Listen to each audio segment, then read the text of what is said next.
places. The Bellevue Tavern, Cape May Courthouse, New Jersey, best steak and crab cakes. All right, now we're opening to the crab cakes, and that gets into a whole different thing. And yes, the best crab cakes I ever had were in Baltimore, so it makes sense. Not even close. I'd heard about them. One bite. Yeah, I'm in. I could eat crab cakes every day here. Thank you. If Baltimore was a little nicer, I would stay there and move there. The crab cakes were that good. Very, very good. Crab cakes for everybody. Tony jumps in on the chat line, says, guys, CB's Chop House in Fenton, not bad. Stony River and Chesterfield. So throwing out some of maybe the, I don't want to say secondary, but maybe not elite places where you're not going to pay as much as you would maybe and be able to get in and get a reservation easily. I'm not even going to give you the time of day for that. I was enjoying talking about savory steak. Well done. Cooked perfect. And somebody had to go to Ponderosa. Okay, funny. Do you remember Bonanza? Yes, Ponderosa, Bonanza.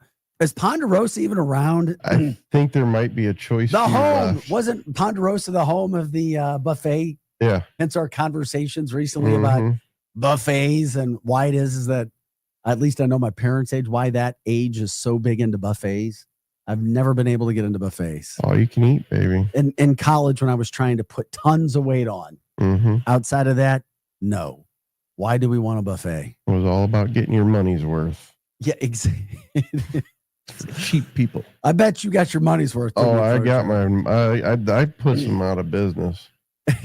Were you ever asked to leave? No. I only asked that because you've shared your story of of losing 200 pounds. Yeah, I used to weigh almost 500 pounds. Which is crazy. I used to frequent some buffets for sure. They're like, oh, you remember how I told the wait staff sees you and you walk in the door? And they start making judgments? Here comes Projo with his own utensils. VIP. And his own bib. Like, we know this guy's check's going to be large. Let's, he's got a tip. Tony says, oh dear, Bonanza, LOL, man, I'm old. Yeah, of course. Go ahead. Say it. Ground round. You got your ground round shout out there. It's all good. It's fine. All good in the hood, buddy. I think that covers most of those. Nobody mentioned Outback. Not that I've. Well, I mean, Outback's, I've had when did I have Outback? My kids used to like it. Decent place to get in. What was that? I mean, Outback is, I like the Outback. I'm trying to remember the Outback flavoring. I do, but you know what? Outback has a good bloomin' onion. Outback has a good, they have a filet though. They have a really good filet. Now that I think about it, they do a really good filet over there. Sandra says, when I was a kid, I thought the Ground Round on Natural Bridge was a fancy restaurant. I used to think that about Casa Gallardo. Yeah, I did. I thought about Casa. No, that is funny though. The Ground Round on Natural Bridge.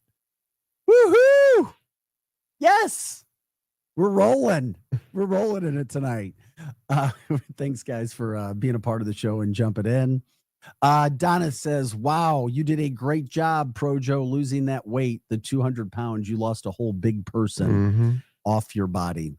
I wonder what that's like, because I talk about doing the rucking where I'll wear a 40-pound weight or a vest, and it took me a while to get used to it, and I'll go for a while. I was wondering when I was walking, I was like, I wonder if that would be like I have an extra 40 pounds. I wonder if it's the equivalent. Right. Because all that weight is stationed on your upper body, or if when you have that extra weight, was it proportioned throughout your entire body? I wonder if I could hold up the weight that I used to weigh. Like if I wore weighted jackets to equal what I used to weigh, I wonder if I could still hold that up. Yeah, that's a lot, man. That is a lot. Suggestions, Flo's Filet, Outback. Yeah, that's the filet you were talking about. Oh, Flo's Filet. Okay. Yeah, the last time I had an Outback steak, it was the Flo's Filet. I'm telling you, it was good.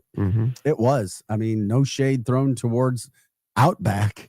I mean, it may not be Ruth Chris or any guns, but I was like, damn, this is pretty good. But a lot of times it's also how it's cooked to how you like it. Right. Somehow, some way, I got into like, I want my steak medium well. And everybody's like, oh, it's not how you eat a steak. It's not how you eat a steak, Vic. But somehow, some way, my two boys are like, if I ever cook, Dad, you cooked it too much. They want pink. They want it. I like mine bleeding. They like it more medium. Mm-hmm. It's like, how the hell did I raise two kids that want medium steaks? I've been tempted to eat raw. And then I found out they're going to their girlfriends' places and they're being cooked differently. Mm-hmm. And it's like, damn, Dad loses out. I'm sorry. That's how I like it. Oh, well, that's such is life. Tammy says York Steakhouse at the mall. What mall? I'm not even familiar with York. I feel stupid. Sorry about that. Throwing out some of those ideas. Ryan says, in my small town on the east side, we used to think Red Lobster was fine dining. Yeah, that's right. Yeah, that was the fancy restaurant. But I read an article. Red Lobster is making a comeback. They had new leadership, new owner, and they're trying to make a comeback. And then guess what it starts with? Actually getting serious about your product, remarketing, and putting a lot of money into it. It was an oldie, long gone, Vic. Okay, I got it. Linda says, I'm a medium girl when it comes to my steak. Totally get it.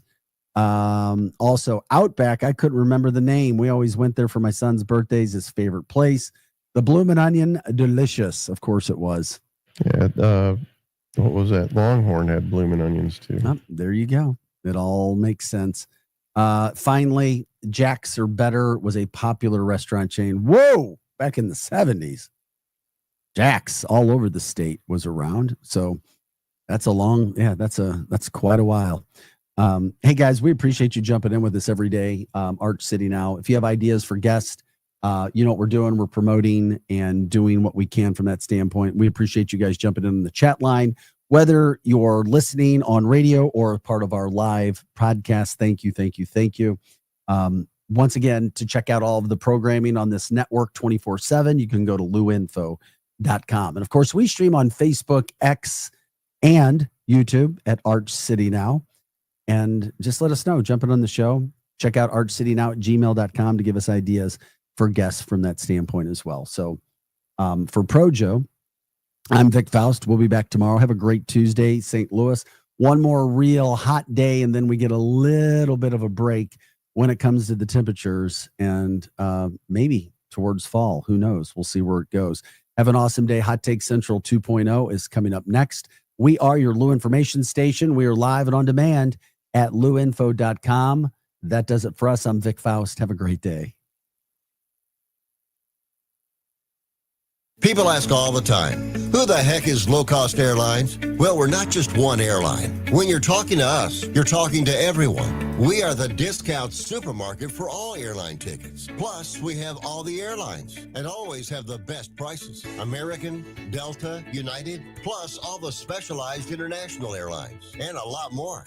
And we make it easy. We guarantee you'll talk to a live human in 60 seconds. You can have the rates you need and have your trip booked in 5 minutes. Now, how cool is that? And remember, when you're talking to us, it's like talking to every single airline available with one fast phone call. All you need to do is call and find the best prices to fly wherever it is you want to go.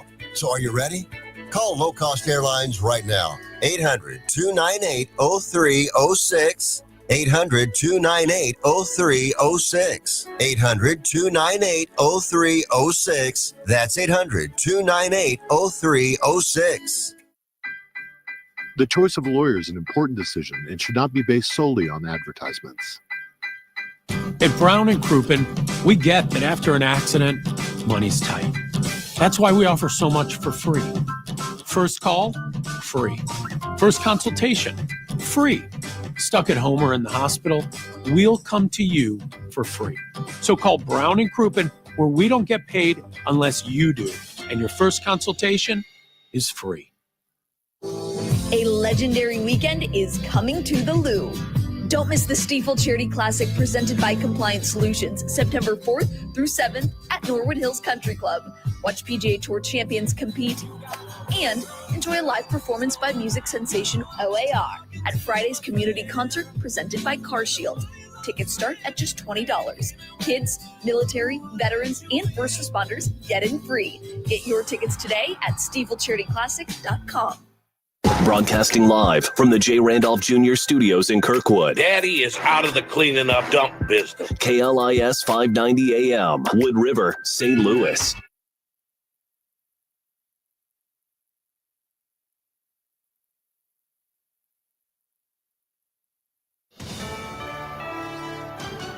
USA Radio News, I'm John Summers.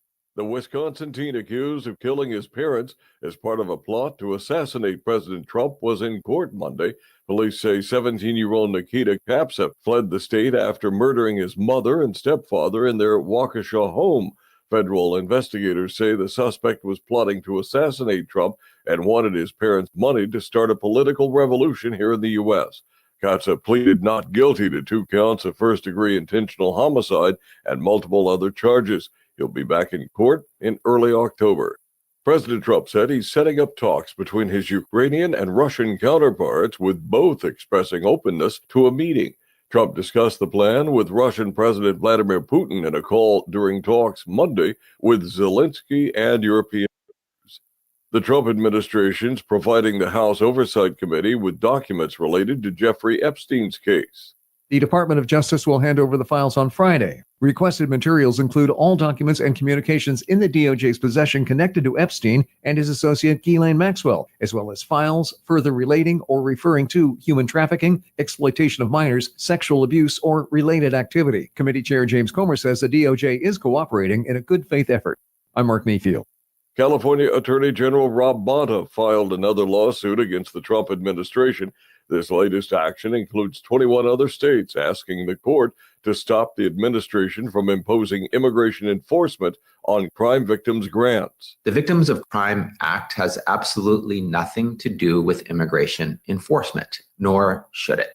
Bonta says the Victims of Crimes Act was established by Republican President Ronald Reagan in 1982 because he felt the nation wasn't doing enough to compensate crime victims and witnesses.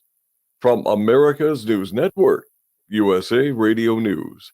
If you want 5 free classic radio shows to add to your library or listen to them anytime you'd like, just go to 100radioshows.com. There's 5 shows waiting for you. Fibber McGee and Molly, Suspense, Jack Benny, Gunsmoke, and Richard Diamond, Private Detective. They're yours free. Just put your email in. We'll send you an email with 5 links. The links never expire. The shows sound amazing. They're yours as our gift. At that site, 100radioshows.com, there are hundreds and hundreds of additional classic radio shows for purchase. If you decide to buy any of those shows, use the promo code radio. That's right. Use the promo code word is radio. If you do that, you'll save 70% on your order. Now, that's done at checkout. Make sure you put the promo code in, saves 70%. Get some free classic radio shows at 100radioshows.com, at 100radioshows.com. News reports on the Lou Information Station are presented by Brown and Crouppen. So what's his handle? GetBC.com. You're gonna need lawyers, right?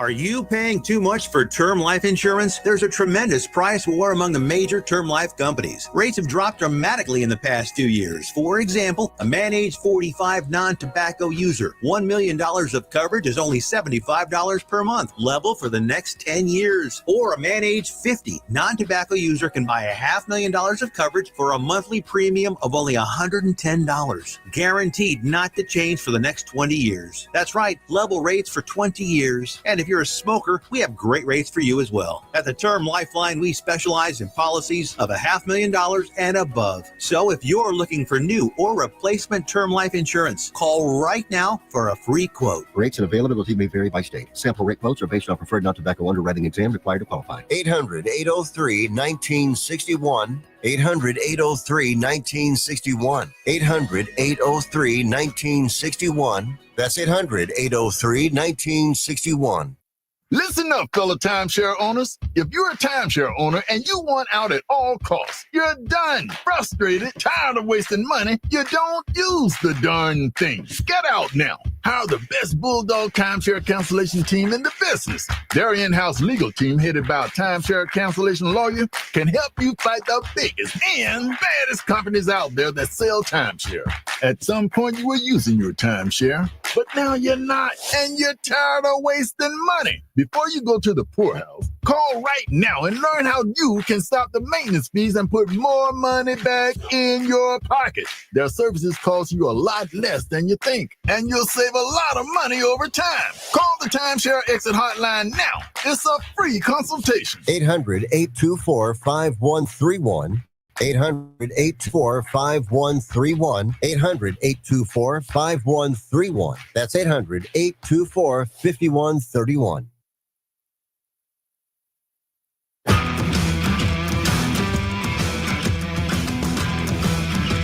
The Lou Information Station presents Hot Take Central 2.0 with Cam Jensen and Jimmy the Cat Hayes.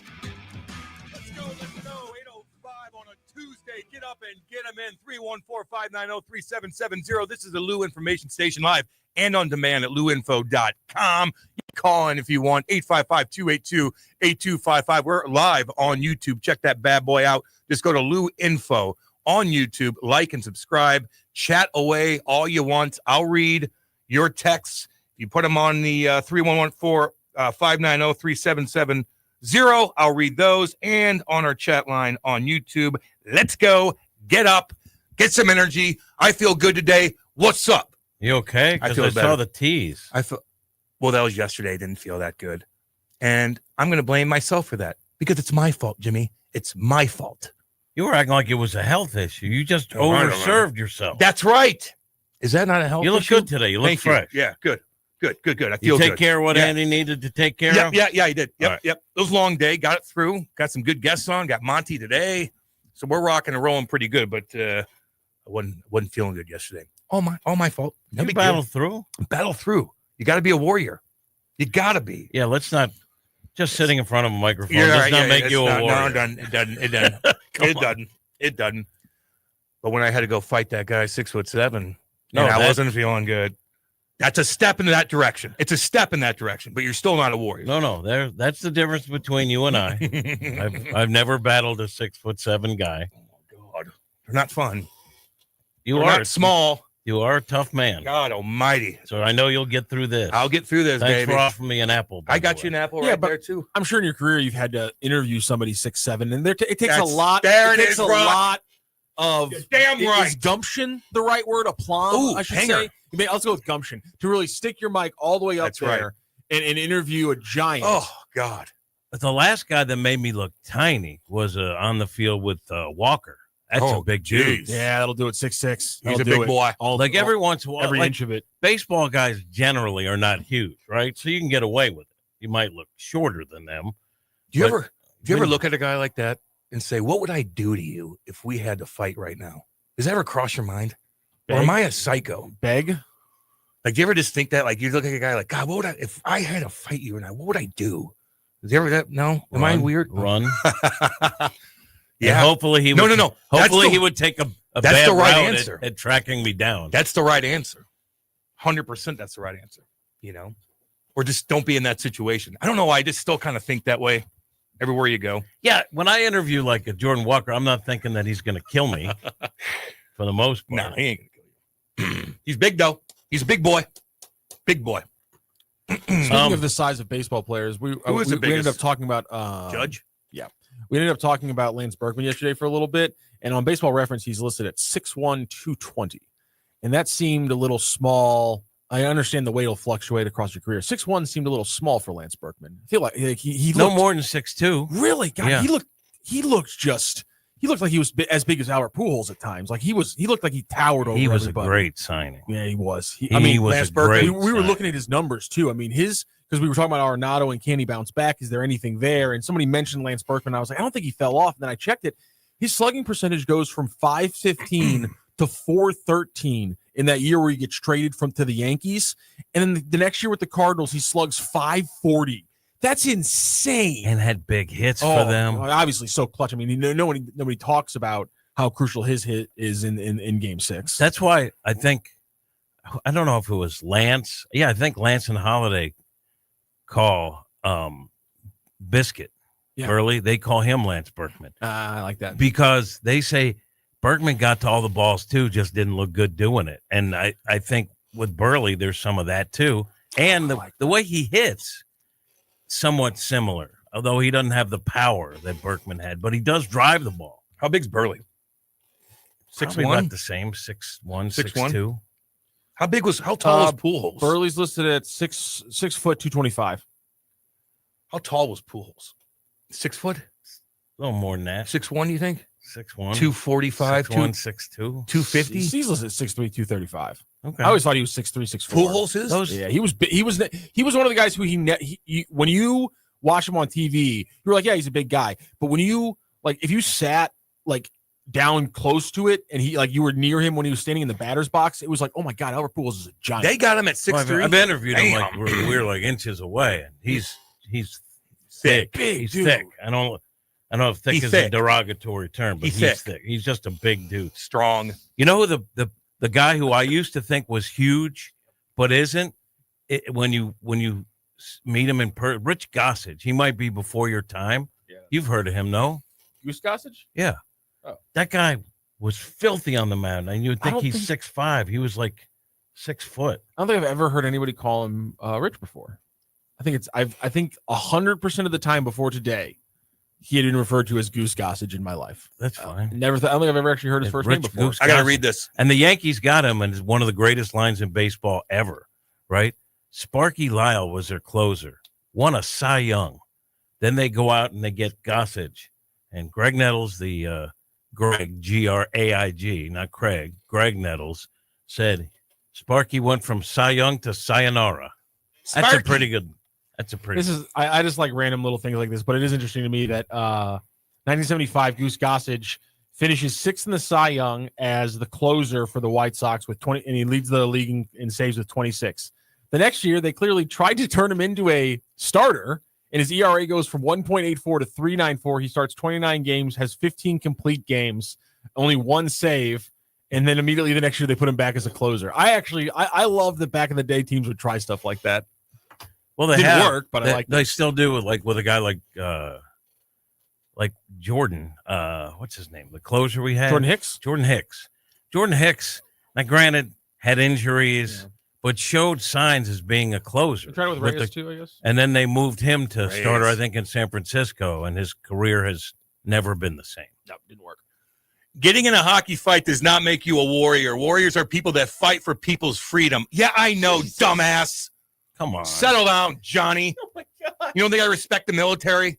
Shut up. Good God. Dummy.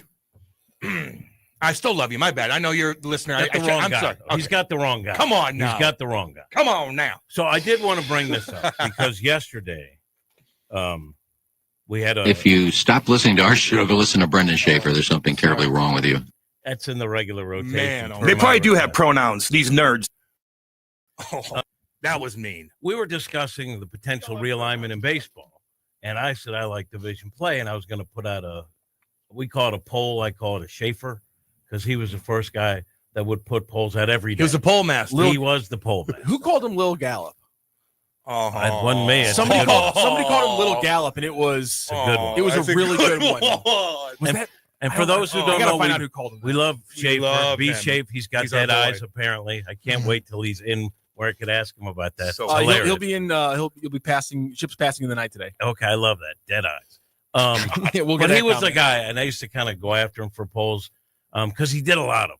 They're useful. So yeah, well, so you said yesterday that if I put out there I like division play or however I was going to phrase it, I like a poll where it doesn't lead you in one direction No, or another. you would never be part of the leading question. Well, look at what I put in there. No, yeah, so I put in. Then I was like, wait a minute.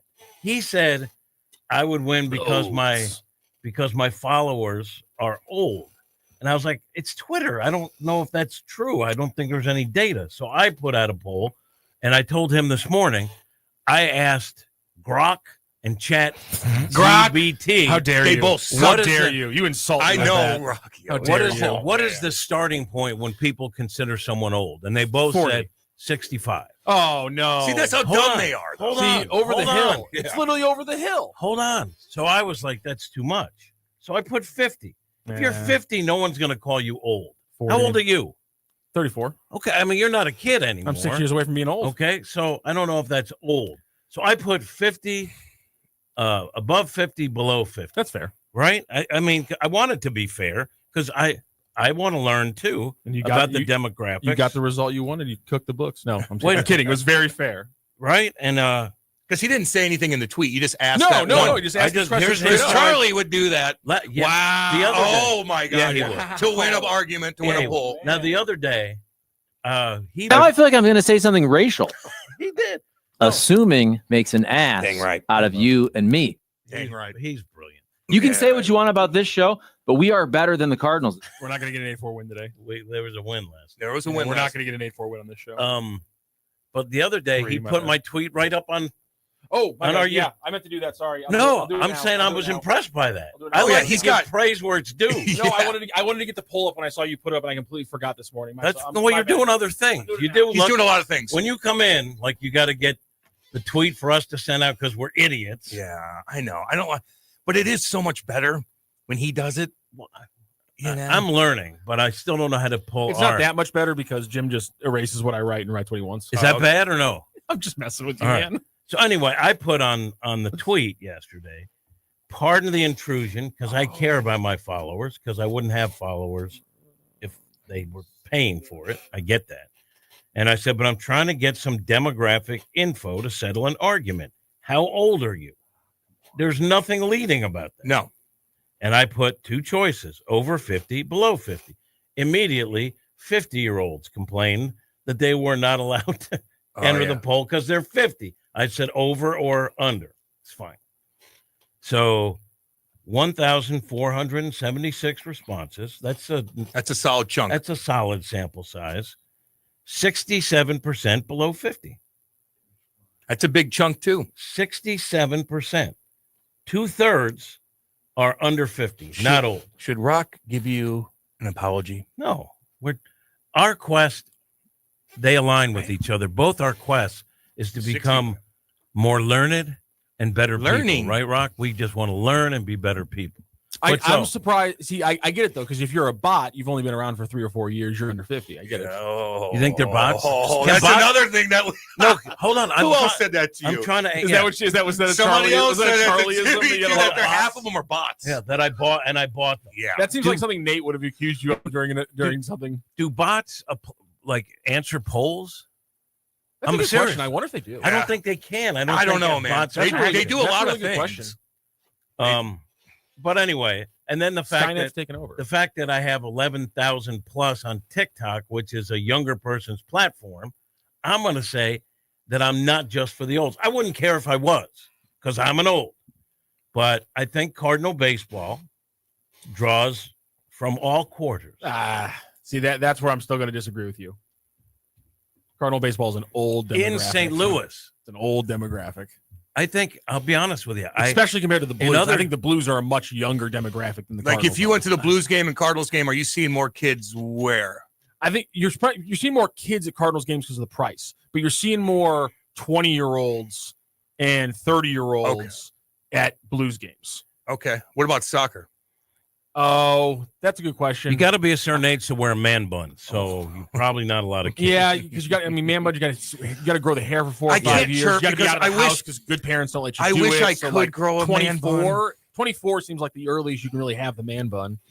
I Unless you have just- a responsible parent. Hear I just me wish out. I could do it. And maybe people will feed the back You to just us want to do kind of on the crawl before you run there. Just On I the- know. Just fix that part. on the YouTube text line, YouTube chat line. Chat line. Yeah. That's where we want you to get on luinfo.com. That's right. And hit our show. Watch it that way because that way you can interact. I just think St. Louis. Now, look, the team is not good. They had a win last night, tip of the cap. It's not been good for a while. I get it. People are mad. Rightfully so. But I still think Cardinal baseball is different than other teams. Like you can say, yes, I think baseball has a problem with drawing younger people. In St. Louis, I think it's such a family affair that little kids are also maybe more so than other I cities. saw kids So- everywhere. I feel like. Yeah. I just think it's different in St. Louis. Maybe in other cities it's different. But, I mean, it's a tradition in St. Louis. We don't have some of the things that other cities have, but we have a tradition with Cardinal baseball that is handed down from grandma, grandpa to the grandkids. And so I think there are more younger people interested in Cardinal baseball than maybe other teams have. I'll tell you where the younger kids are interested in, the Savannah Bananas. That's all kids, man. They're obsessed with that. Yeah, you know who doesn't like Savannah Bananas? Olds. What's that? Old people. Yeah. Cole. Well, yeah. What does he like? Cole said he likes the Pirates. Cole said, and it is great that, let's be honest, like the best part of this show aren't on it anymore. Cole and Charlie. Love those guys. But Cole tweeted out, I just don't get why people like the fascination with Savannah Bananas. So I put on there, if you wear cargos and have a Costanza wallet, you're old. That's true. Jeffy boy, what's that? Is true. But I'm not wearing. Jeffy boy. I'm not wearing cargos. And honestly, I don't think it's Costanza. He really came the wallet down. It's a very fine. No, it used to be worse than that. That's solid. You What is that? A Costanza? I don't see a single receipt that is at least 10% outside of the wallet. No, it's not just receipts in the wallet. They got to be sticking out of the wallet. It was the other day. 2 years ago, I remember seeing that. It was thick. A couple years ago when we were years it was ago. Thick. You know cleaned it out. You know what changed? No money in there. Well, that's true. How much cash you got in there? No, about $20. I don't keep that much cash. I don't on me. either. No, you know what changed? This is funny. This was last year, and I forget what it was, but I was sitting in the lobby of the hotel in the morning, and I had just gotten like a bagel and an orange juice, and Lance Lynn and Ollie Marmol plopped down. My wallet was sitting while I was eating the bagel, like in the lobby at a little table there. And it was bigger then. And they were like, what are you doing? And so they mocked me, and they made me go through it. And so I threw out a lot of stuff. That's a couple of years ago. And since then, I've kept it fairly normal. If you have a thick wallet, it wears out your pants, for one. It sticks out of your suit jacket if you put it up there. And it's just an inconvenience. And it hurts your ass when you sit on it. It hurts your back. But it'll mess with your lumbar. You're like this. I know. I never had any of that. But it was too big. But the truth is, on the road, I end up having to save a bunch of receipts. I take pictures, and then I save them if there's a problem. And then I shed them instead of leaving them in there. Gino on the YouTube chat. Bananas are stupid. If you coached high school baseball, you would see the effect they're having on youth baseball, and it's not good. Jim, you have a youth baseball player.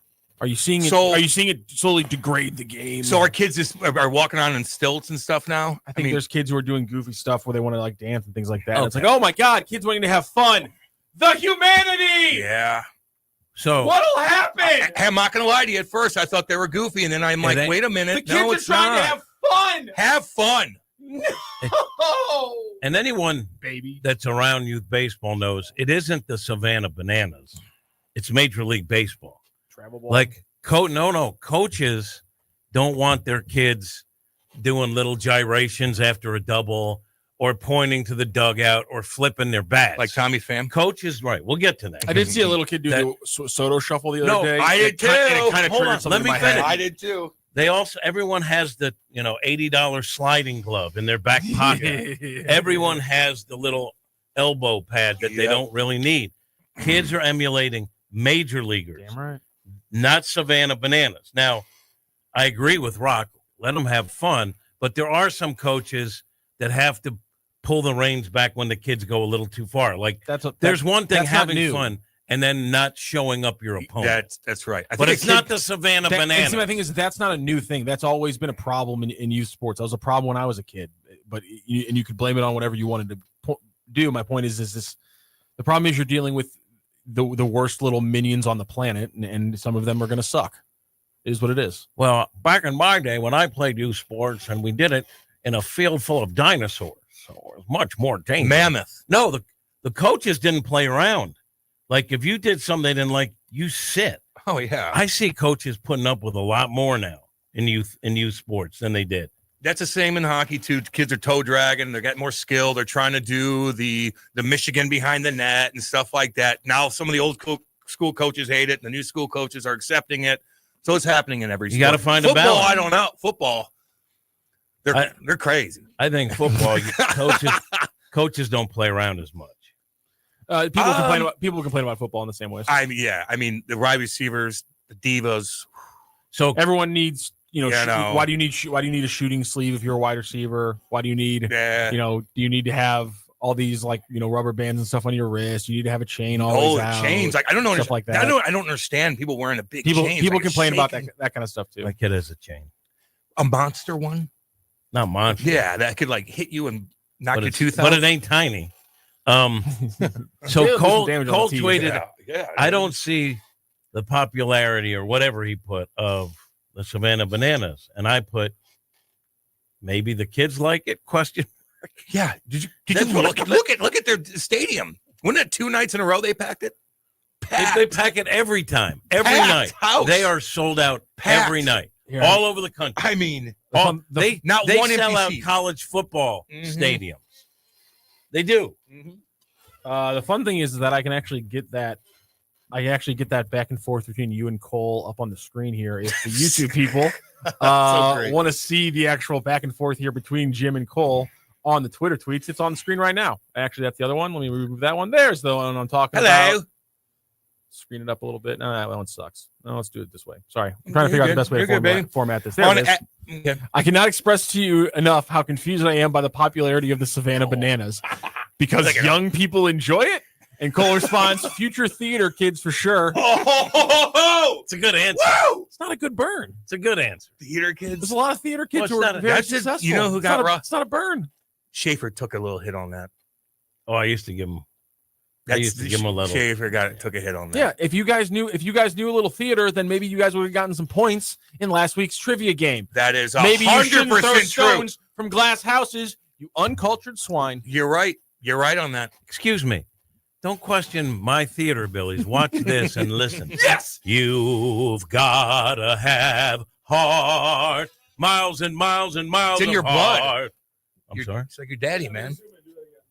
No, I'm good. On average, when I'm doing Uber, I pick about the same amount of young people and the same amount of old people taking into both games, Cardinals and Blues. So, Rock, from experience, you are wrong. Hockey I thought we agreed not to read his text. Oh, my bad. Do you agree? I'm kidding. I can't do that. Do you agree that it's possible that you were slightly off about people that follow me on Twitter? Or are you going to stick to your? Oh no, I'll accept that I'm wrong about that one. I won't. I will stick to the point that I feel like the Cardinals are an older demographic than the Blues. I feel like that's. I feel like that's pretty. I'm not sure because both are so family tied in. You know, I saw a lot of young. It's a lot kids easier to go to a Blues game with a family of 3 kids than a Cardinals game than it is a Blues game. Yeah. But if you're 25 years old, you're going to a Blues game right now over a Cardinals game, in my opinion. Now, speaking of role models, I could be wrong. Speaking of role models for kids, I'm gonna put into evidence Tommy Pham. Did you see what Tommy did last night? I'm gonna try to take on everybody. I'm gonna push against that. Tommy Pham. He's one of those guys. If he's on your team, you love him, right? Do they love him? The teammates? Did you notice that? For the most, I was gonna say because he's much. He's for the most. I was gonna say, yeah. The funny thing is, Tommy will also he's trained in martial arts. So if he's gonna, no one wants to fight him in MLB. No. And then when you go after him on Twitter, he'll kill you there too, which is hilarious. So Tommy, I guess the pitcher complained about a ball that was clearly a ball, and then Tommy walked and he did a little bat flip, and then he thought the catcher said something to him, which he didn't. And then it was on. And then somebody else came in like, okay, we're good. Right. Well, no one's going to mess with them. So then the reason I even knew about it, and then I looked at the video afterwards, I saw on Twitter, someone called him a whiny B word. Biatch. And Tommy said, things that you would never say to my face for 1,000. And I was like, okay, it's over. There's John Boy put out this back and forth as well. Look at how cool. Look at Rock putting this John up. Boy put out this back and forth between a writer, and it wasn't directly, but it was a writer quoting Tyler Tyler Henneman. I don't even know who he is. No idea. Barely know who he is. It was weird, man. It was weird. It was unprovoked and super weird. And then Tommy had his own thoughts about that comment. Bitching about a ball not being called a strike to the umpire when it's clearly below the zone in a way is disrespectful, not only to the umpire, but the hitter as well. Like I said when I flipped the bat, bleep him, Keegan Matherson. Dude has 2 years in the show. I know the zone. I love it. And then look, you could see the catcher's face. He's like, no, I don't. Oh, I know that face. Who else is top? Who could Tommy Pham fight in the MLB? You know, it'd be a good one. Who? Contreras. Ooh. I talked to some other players, and they're like, he is he is super strong, and you can see, and he's fiery. If he snapped, he would hurt somebody. Yeah. Is there a big hillbilly pitcher that's a shite kicker too? Like that? Was that Lorenzen? Maybe that monster. What's the only big hillbilly pitcher? You know, like Roycroft is the only hillbilly. Is the guy is a bodybuilder too. Yeah, he's a big tough guy with tats everywhere. Roycroft played college basketball. He's 6'7". He looks like a big lumberjack SOB. There's some old school guys that wouldn't take Tommy's crap. I can't think of anybody else in this roster who has that profile. I'll be honest. Like I don't think Roycroft or anyone would mess with Tommy. No. What about Roycroft? Seems a little like he's a teddy bear. What about Izzy back in the day? Yes. Yeah, he'll do it. What about Carpenter back in the day? Yes. Not met like I'll throw at your head. Lance Lynn might also. Lance Lynn. I bet you Pham and Holiday would butt heads in the locker room. I'm going to ask him about it. That's it. So I don't know if you guys heard, but I'm starting up this podcast called Serving It Up with Lance Lynn, Matt Holiday. I'm curious about and that. Kyle Gibson. I'll bring it up. Because Matty don't play, dude. I love Tommy Pham. Matty don't play, though. And you're loud, and you're doing it. Like, he's going to have to sit your ass down. They would butt heads. I'm curious about that. All right, I'm going to ask. Yeah. Here's the beautiful thing about Pham too. He's brutally honest, so that might rub some teammates the wrong way. But he probably calls guys out all the time. Some point this season, things weren't going well for the Cardinals, and I said, you know what, I'm going to do an interview. We're playing the Pirates. I'm going to interview Pham, right? Because fans love him. They do. Yeah. And He's interesting. he always says something interesting. And so I text him. He's like, dude, my OPS is brutal, and I'm trying. And he said, he said, my OPS is brutal, and I'm trying to get dealt to a contender. I have work to do. Yeah. I like that he was always so self-aware of his numbers. Like that's something you just never had seen really from players before. Really? Like the way that he did it. No, he did the analytics too. Cam, Okay. You'd be interviewing him in the locker room, and you make a comment. He'd go, "Well, actually, if you see about it, if you look at my ex Woba or something like that, BABIP. Yeah, my BABIP. He'd be like, it's actually just luck right now. I'm hitting the ball. I'm hitting my spots. Like he would have his numbers like that. He texts Jim, and he doesn't go, Jim, I'm not hitting well. He goes, Jim, I have a 730 OPS. Like he had his numbers always on his. He knew exactly what all his stats were, and I think there's a lot of players, especially in baseball, they don't even look it up. No, they know like their home run total and things like that. But I don't think every single game they know what they're rolling like BABIP is. But don't they before every game have like a stat? Don't they have a stat sheet? Like we always had stat sheets the whole league of all of our stats. Most of it is tendencies of the pitchers you're going to face. Okay. And how much time do players have? To try to absorb that, and then quoting it to the media in the questioning is my thing. It's that when you ask a player a question, you don't normally have him say, "Well, if you look at my zone breakdown, if you look at the sabermetrics of my swing, I'm actually hitting all parts of the zone. I'm just getting bad luck." Like that level of breakdown is something I get that, especially in 2000 and what was the big year for Pham? 2015. Been a while. Yeah. It's been 10 years ago. So the way that things have evolved since then, he was at the very forefront of a player being so open with that. He does know his numbers more than any player I've ever encountered because it's not just a surface level. I know my batting average, how many RBIs. He knows all the underlying numbers, and he's the only player I've interviewed that has been stabbed twice. Did you haven't interviewed him yet though on the pod? Have you? Yeah. Okay. I mean, I'm the old one. It was the old one. Yeah. Okay. And he was great because he was looking for a landing spot. Yeah. So he was great. Let's see here. Get him in, by the way. 314-590-3770. I'm pretty sure that Nolan Ryan was at least a third degree black belt, probably higher. He didn't. He's pretty crazy, that guy. Gino said Steve Carlton was an 8th degree black belt. No one was charging the mound against him. Steve Carlton was also cray. Had a bunker. Well, he did. He never had a TV in his house. Ooh, old school. Whoa. So he had a bunker in case the end of the world happened. Yeah. Nuclear. Yeah. And oh man. And listen to this. I'm going to give you my Steve Carlton. So he's in town. They want to bring him up to the booth. And I think McCarver was there. So it was my job to find him and bring him up. So I saw him, introduce myself. And he said, I'll do it under one condition. I said, yes, sir. He said, you know how they have those delicious cheeseburgers in the owner's suite? You get me one of those and sit with me while I eat it. Then I'll go do it. And I was like, let's go do it. I walked into the owner's suite without knocking because I was with Steve Carlton. We got him a cheeseburger. Took about 5 minutes. He ate it. Then I brought him up to the booth. That's kind of cool. Kind of cool. It does seem a little off, though. Yeah. It does seem like a guy who would say it is kind of there's one screw, just a little bit. It is kind of. Now I think about it, it's kind of a dick move. Definition of screw loose on that one. No, but he's a guy who's always been considered a guy that marches to the beat of his own drums. So Armstrong signed Milan Lucic to a PTO deal. I like that. You know, maybe Armstrong thinks that we need more strength and toughness on the 3rd, 4th line. Hey, if he can make it, I'm all for it. Another great pickup by Armstrong. Yeah, Milan Lucic signing PTO. I don't know where his speed's going to be. If you guys know Milan Lucic is one of the toughest guys ever to play the game.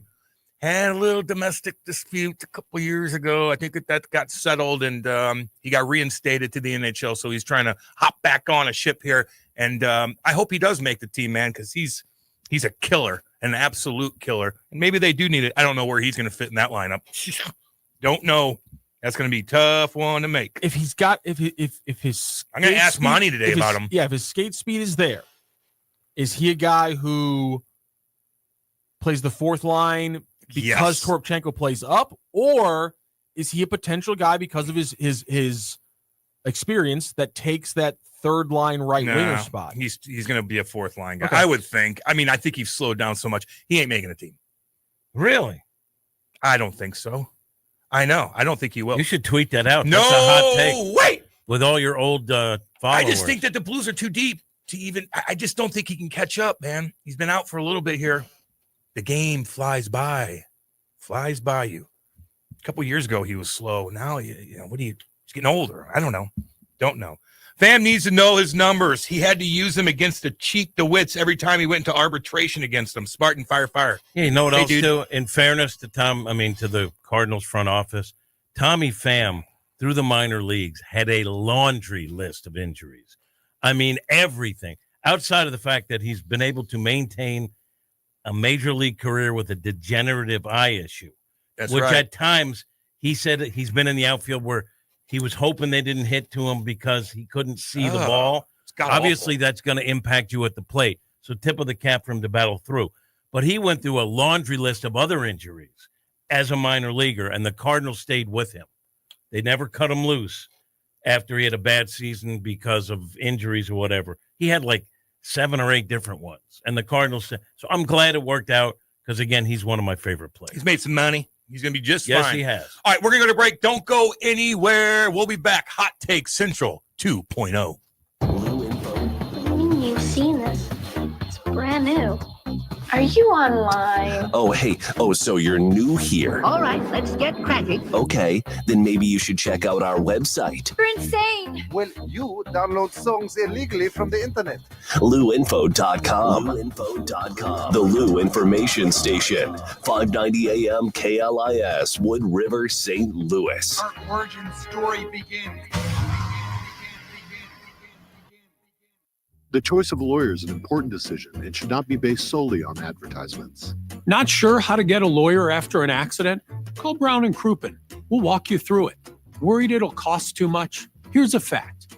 At Brown & Crouppen, you pay nothing up front, and we never get paid unless you do. When you're our client, you'll have all your questions answered, all for free. Hurt? Get the facts and help you need. Call Brown & Crouppen now.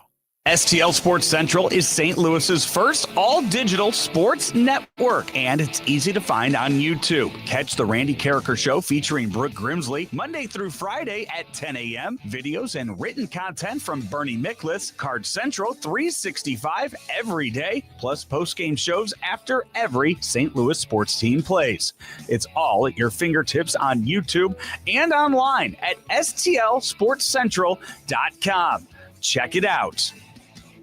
LouInfo.com news headlines brought to you by Brown and Crouppen. GetBC.com.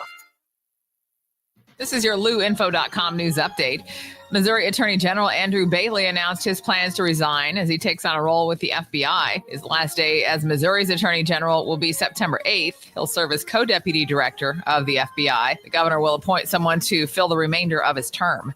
The St. Louis Zoo hopes the addition of 4 new endangered spider monkeys will draw attention to criminal animal trafficking. Federal authorities seized the monkeys, which were believed to have been poached from the wild in 2024. They were sold as exotic pets. The St. Louis Zoo hopes for the passage of the Captive Primate Safety Act, a bill that would regulate the possession of non-human primates for use as personal pets.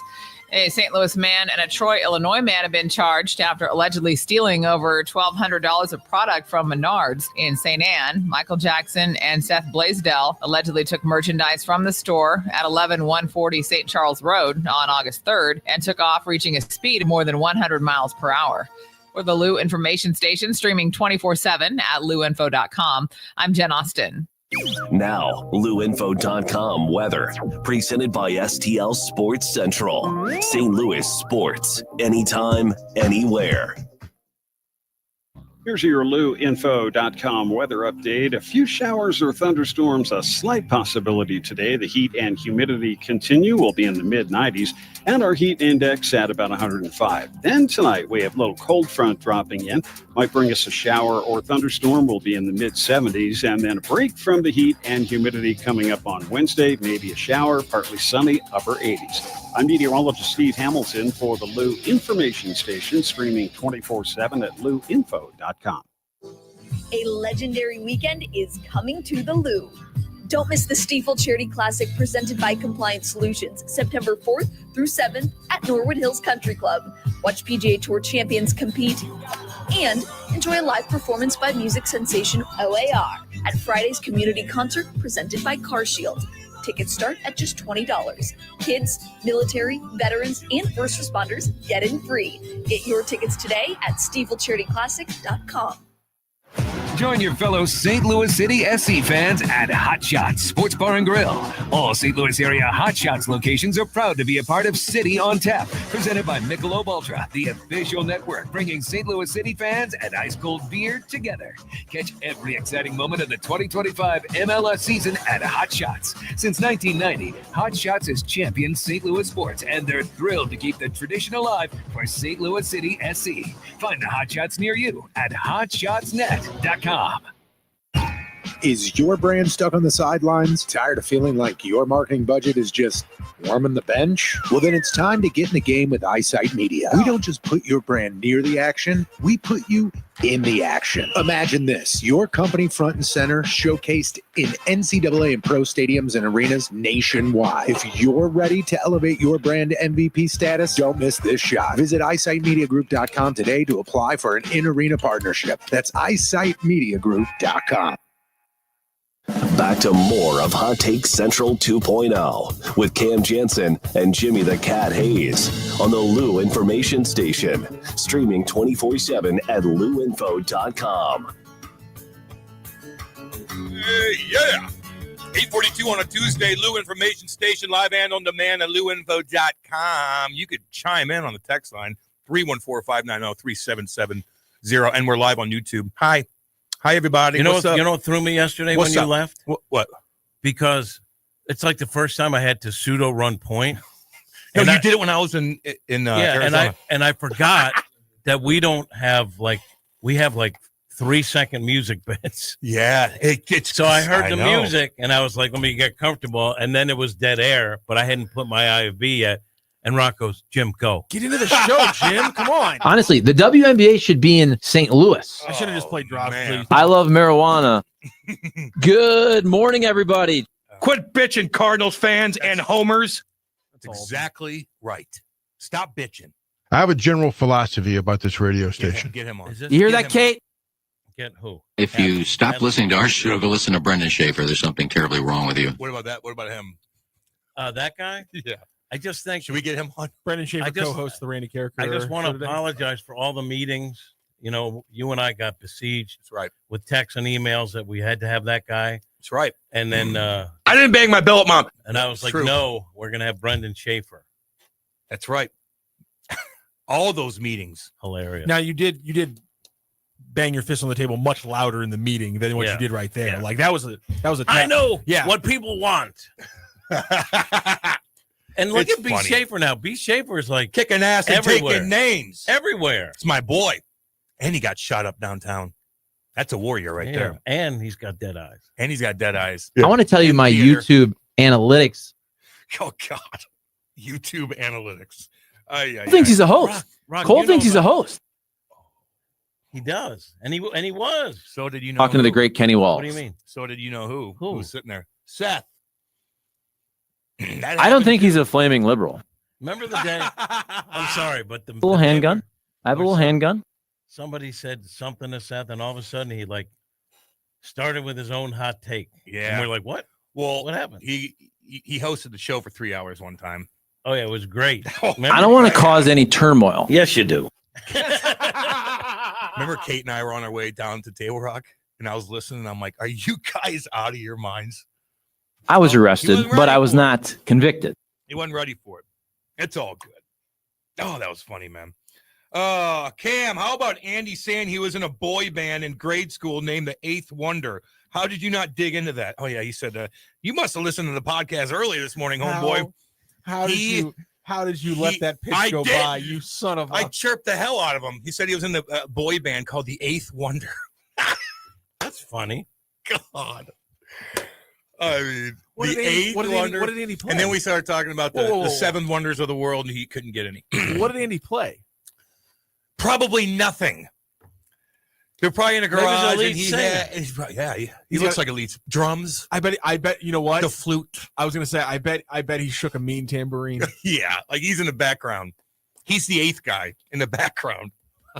He probably did the tech. So there were seven guys. He probably did the tech. Were there part. 7 guys? He ran the board. He ran the board. Were there 7 guys in the band? 8. There were 8 guys in the band. 8 wonders. That's too many people in a band. No wonder he became a Fish fan. Yeah, no Good doubt. Lord. That's his only band that he likes, Fish. Rock, I'm going to ask you a question about this year Cardinal team. Oh. We got only 30-plus games to go. What's the biggest storyline going right now?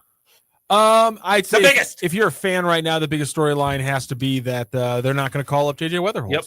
That's 100% the biggest thing. And yesterday they had another chance. They had to put chance. They had a need. Yes, they had a need. They've been playing shorthanded for the last week, and they had to send Brendan Donovan down.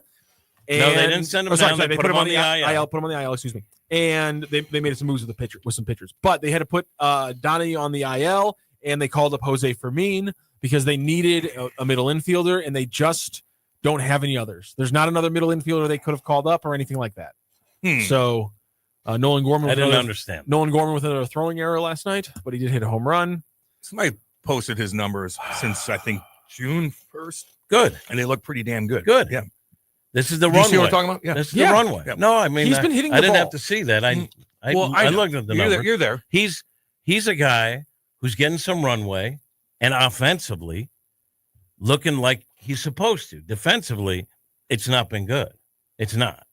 I don't know. It's been a while since he was at third base regularly, so maybe there's an adjustment period. But offensively, he's been pretty solid. And he's showing, they don't have a lot of power.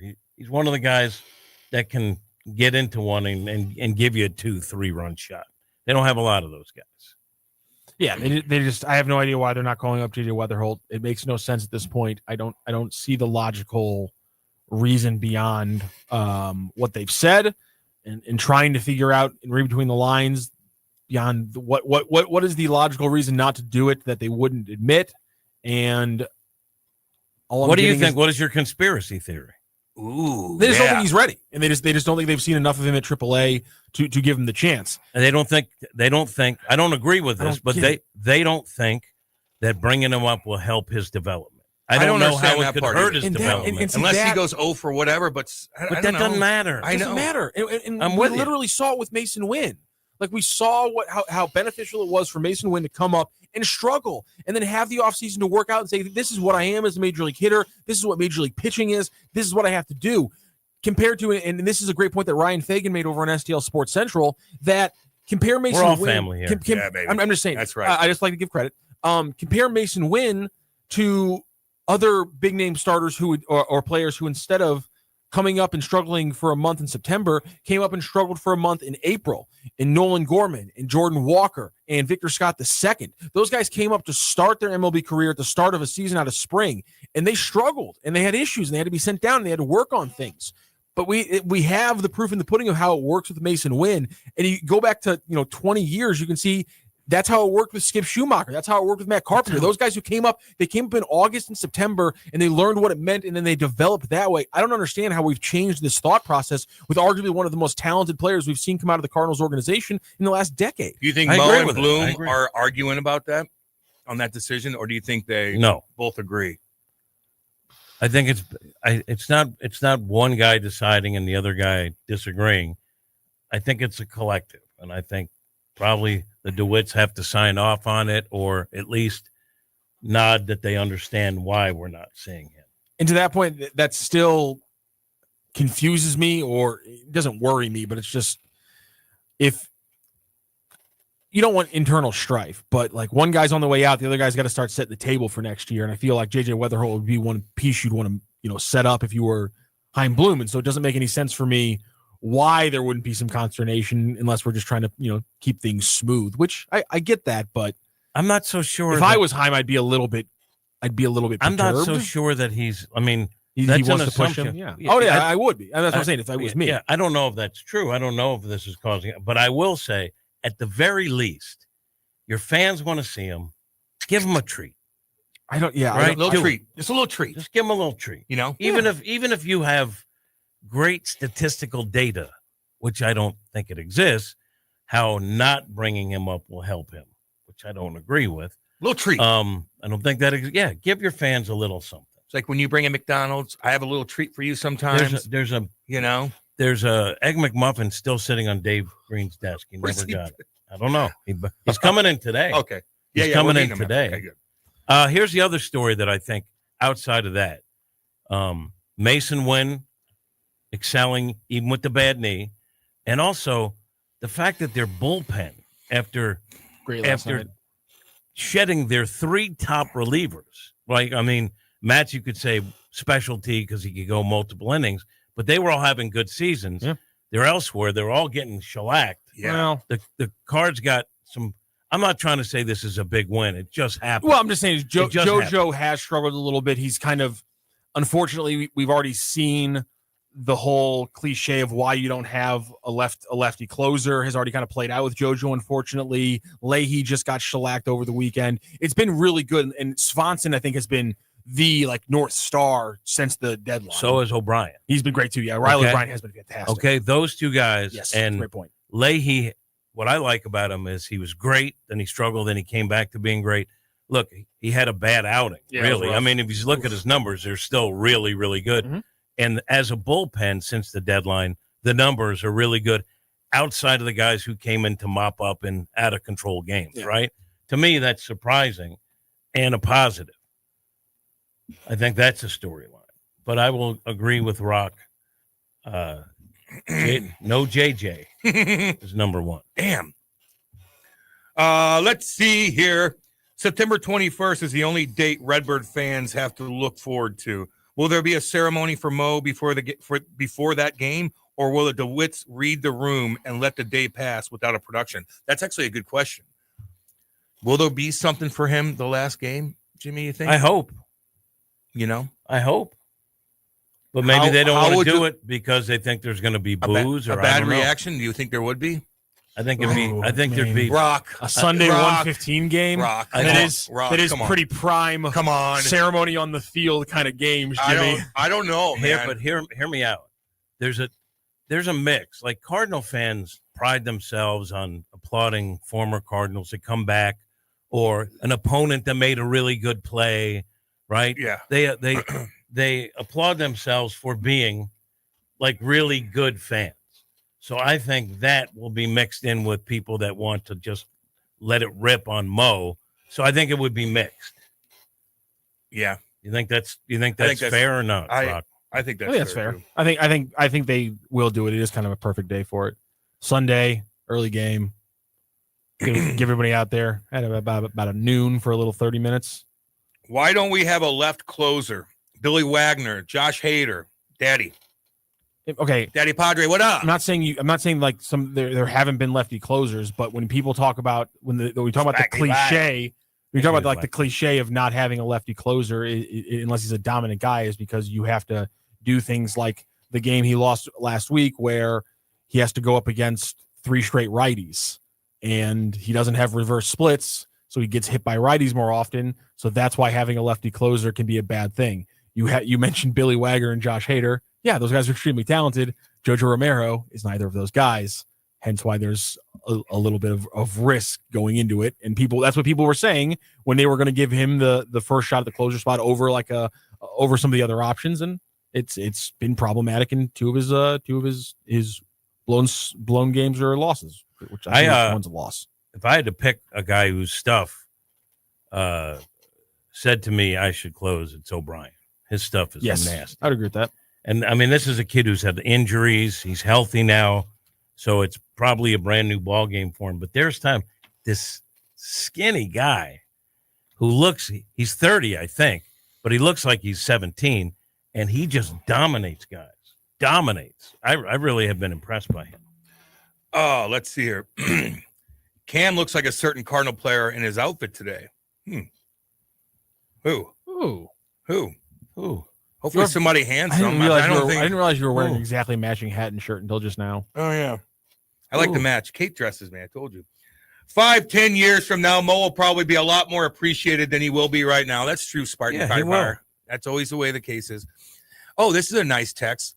Hey, did you all know that Kenny Wallace is having a garage sale this coming Saturday? I'm definitely going to be there. You guys should show up too. You might find some hidden treasures amongst all his stuff that he's trying to unload. And Rockio, I will have my El Camino there if you want to go for a ride. Oh, Rockio. I saw Hockey Bob. Rockio. I've seen a mullet before. Oh, geez Louise. He was tweeting. He likes his El Camino. I like it too. That's a nice ride. That is a nice ride. And if you like classic cars, that is classic. No doubt. I saw him tweeting at Marlowe, trying to pin Marlowe down if he's Lord, going to the Kenny Wallace garage sale. Yes, I'll be the first one to say, I would rather live in a conservative state. Why'd you bring condoms? Charlie, what'd you smoke last night? Kevin Nixon threw it out there. I kind of wanted to put this too. A little bit of Alec Burleson in Cam right now with the full red, got with the beard. I don't have his hair. No, but you got the hat on, which kind of tamps it down.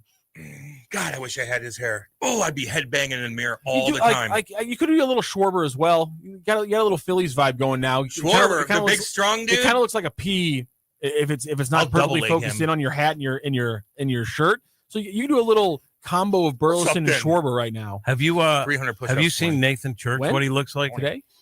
You did 300 push-ups today? Yeah. In one go, or is there breaks in between? 60 at a time. Good Lord. Have you seen Nathan Church? What about him? What he looks like? Is he jacked? I mean, I've seen him on the TV. Yeah. He's a ginger. Yeah. And some of his teammates were calling him Alvarez, Canelo. Oh, yeah. Because he looks like that. Oh, yeah. Yeah. And he does. I hope he can't fight like him, because I've said some disparaging things about his numbers. Who's the most in past years? Why? Because we've had the chat on the Randy show where we've had just dozens of texters have been like, why don't they bring up Nathan Church? Why don't they bring up Nathan Church? Why don't they bring up Nathan Church? And this is back in July. And I'm like, because he's 25 and he's had like 60 at bats at AAA. That's why you don't buy those numbers. And I pointed out that he had like a 600 OPS last year at AA. except for the fact that he's also really good defensively. Great defender. I knew he was going to make He some might plays. be their number one defensive player in the minor league system, nice catch. and the number one arm. He's got a big arm.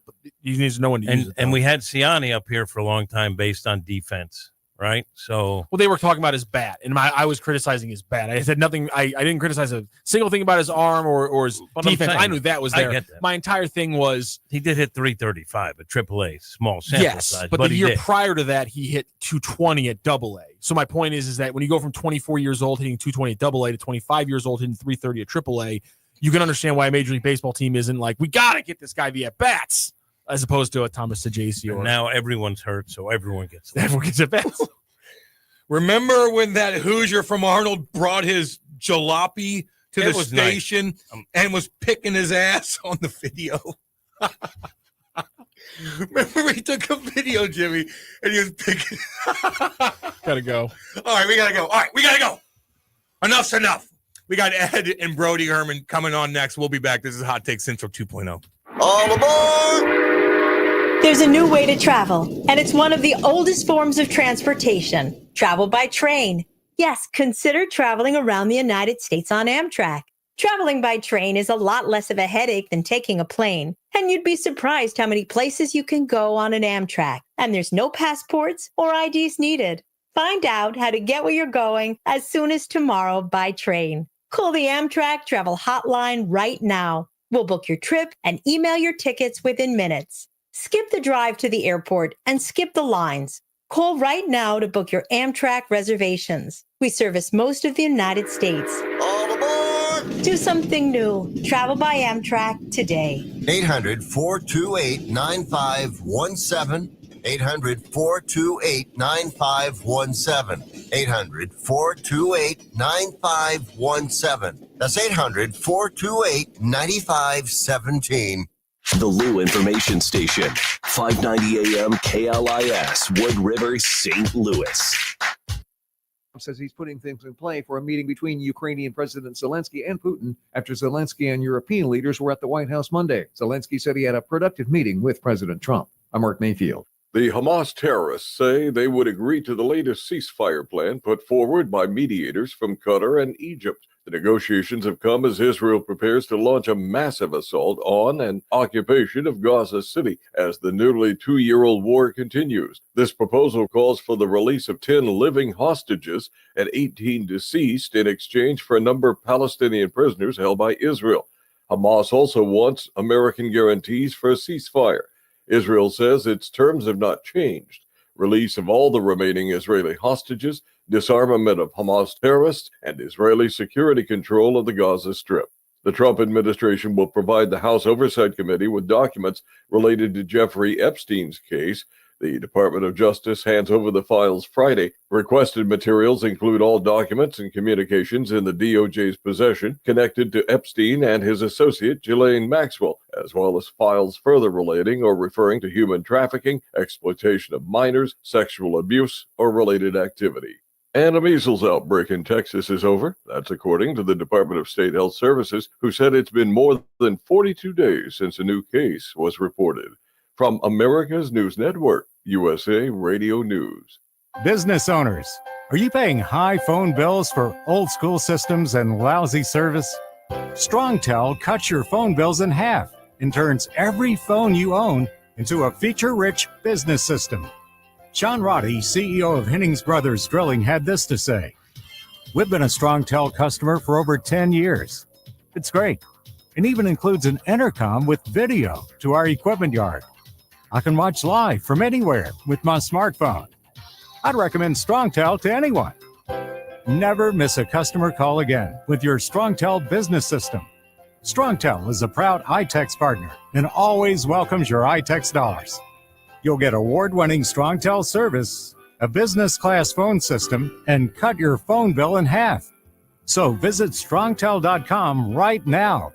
That's StrongTel, StrongTel.com. StrongTel. News reports on the Lou Information Station are presented by Brown and Crouppen. 222-2222. 222-2222. Who needs a vacation? Are you ready for an unforgettable getaway? Start packing your bags because Branson, Missouri, the vacation and entertainment capital of the U.S., is calling your name. For just $99 per person, here's what you get. A full 3-day, 2-night stay in a luxury resort hotel, a delicious full breakfast buffet every morning you're here, and when you call right now, free show tickets worth up to $100. That's right, free show tickets to an award-winning show on us. You don't have to leave the country for an amazing vacation. You can drive or fly to Branson and have an incredible time. Whether you bring in the whole family or just planning a romantic escape, this trip is built for you. We guarantee you'll love Branson. This is not a timeshare. It's just an unbeatable vacation deal for only $99 per person. You book now, you can use your tickets anytime this year. You don't even need to know your travel dates to lock in the special price. Hurry, because this offer won't last long. Call our Branson vacation experts today. 800-497-7198. 800-497-7198. 800-497-7198. That's 800-497-7198.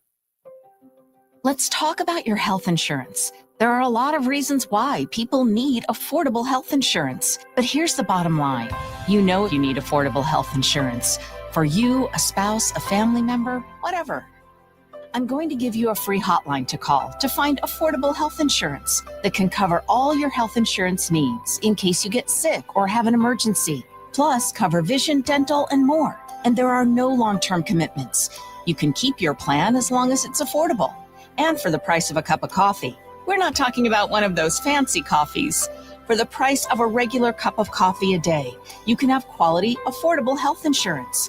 Call the health insurance hotline for a free quote. 800-373-8414. 800-373-8414. 800-373-8414. That's 800-373-8414. Hey, listen to me. I'm one of the credit cards in your wallet. I'm about to explode and pop like a balloon. You're using me and my brothers way too much. Your credit cards aren't the only ones annoyed. It's your paycheck that doesn't have enough to pay everything. Save your credit cards, your paycheck, and yourself a lot of PAIN. Pain. Call the debt helpline now, not tomorrow, right now. Our experts will show you how you can cut your interest rates and your payments on your credit cards in half. Credit card companies have special assistance programs designed to help you. Make this 100% free call right now and learn how you could get out of credit card debt. Here's the number. 800-406-6569. 800-406-6569. 800-406-6569. That's 800-406-6569. Paid for by Zero Debt.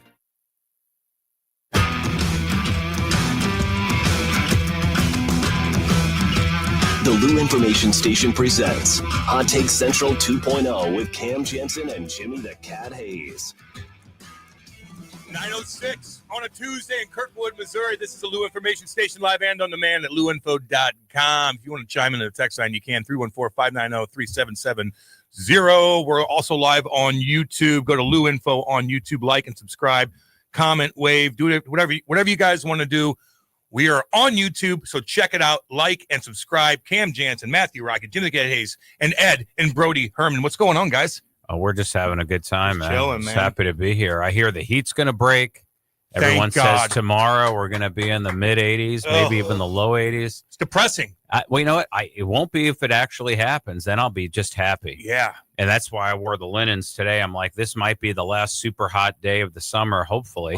So I'm getting it out of my system. We had a good week. We had a good week about 2 weeks ago, but that's about it for a while. We talk about Ed's style. I mean, he's linened out. And he's got the Burberry slides. I mean, you're killing it today. You're killing it today, Ed. I appreciate your attention to my details. I have really good glasses that go with this. It's a little odd, to be honest. I'm always checking the shoes. I can't help it. You know what? He does. He's comfortable with himself. And the linen is such an underrated thing. I recently started buying some. I mean, you got to buy some linen. You need linen. Here's the beauty of linen.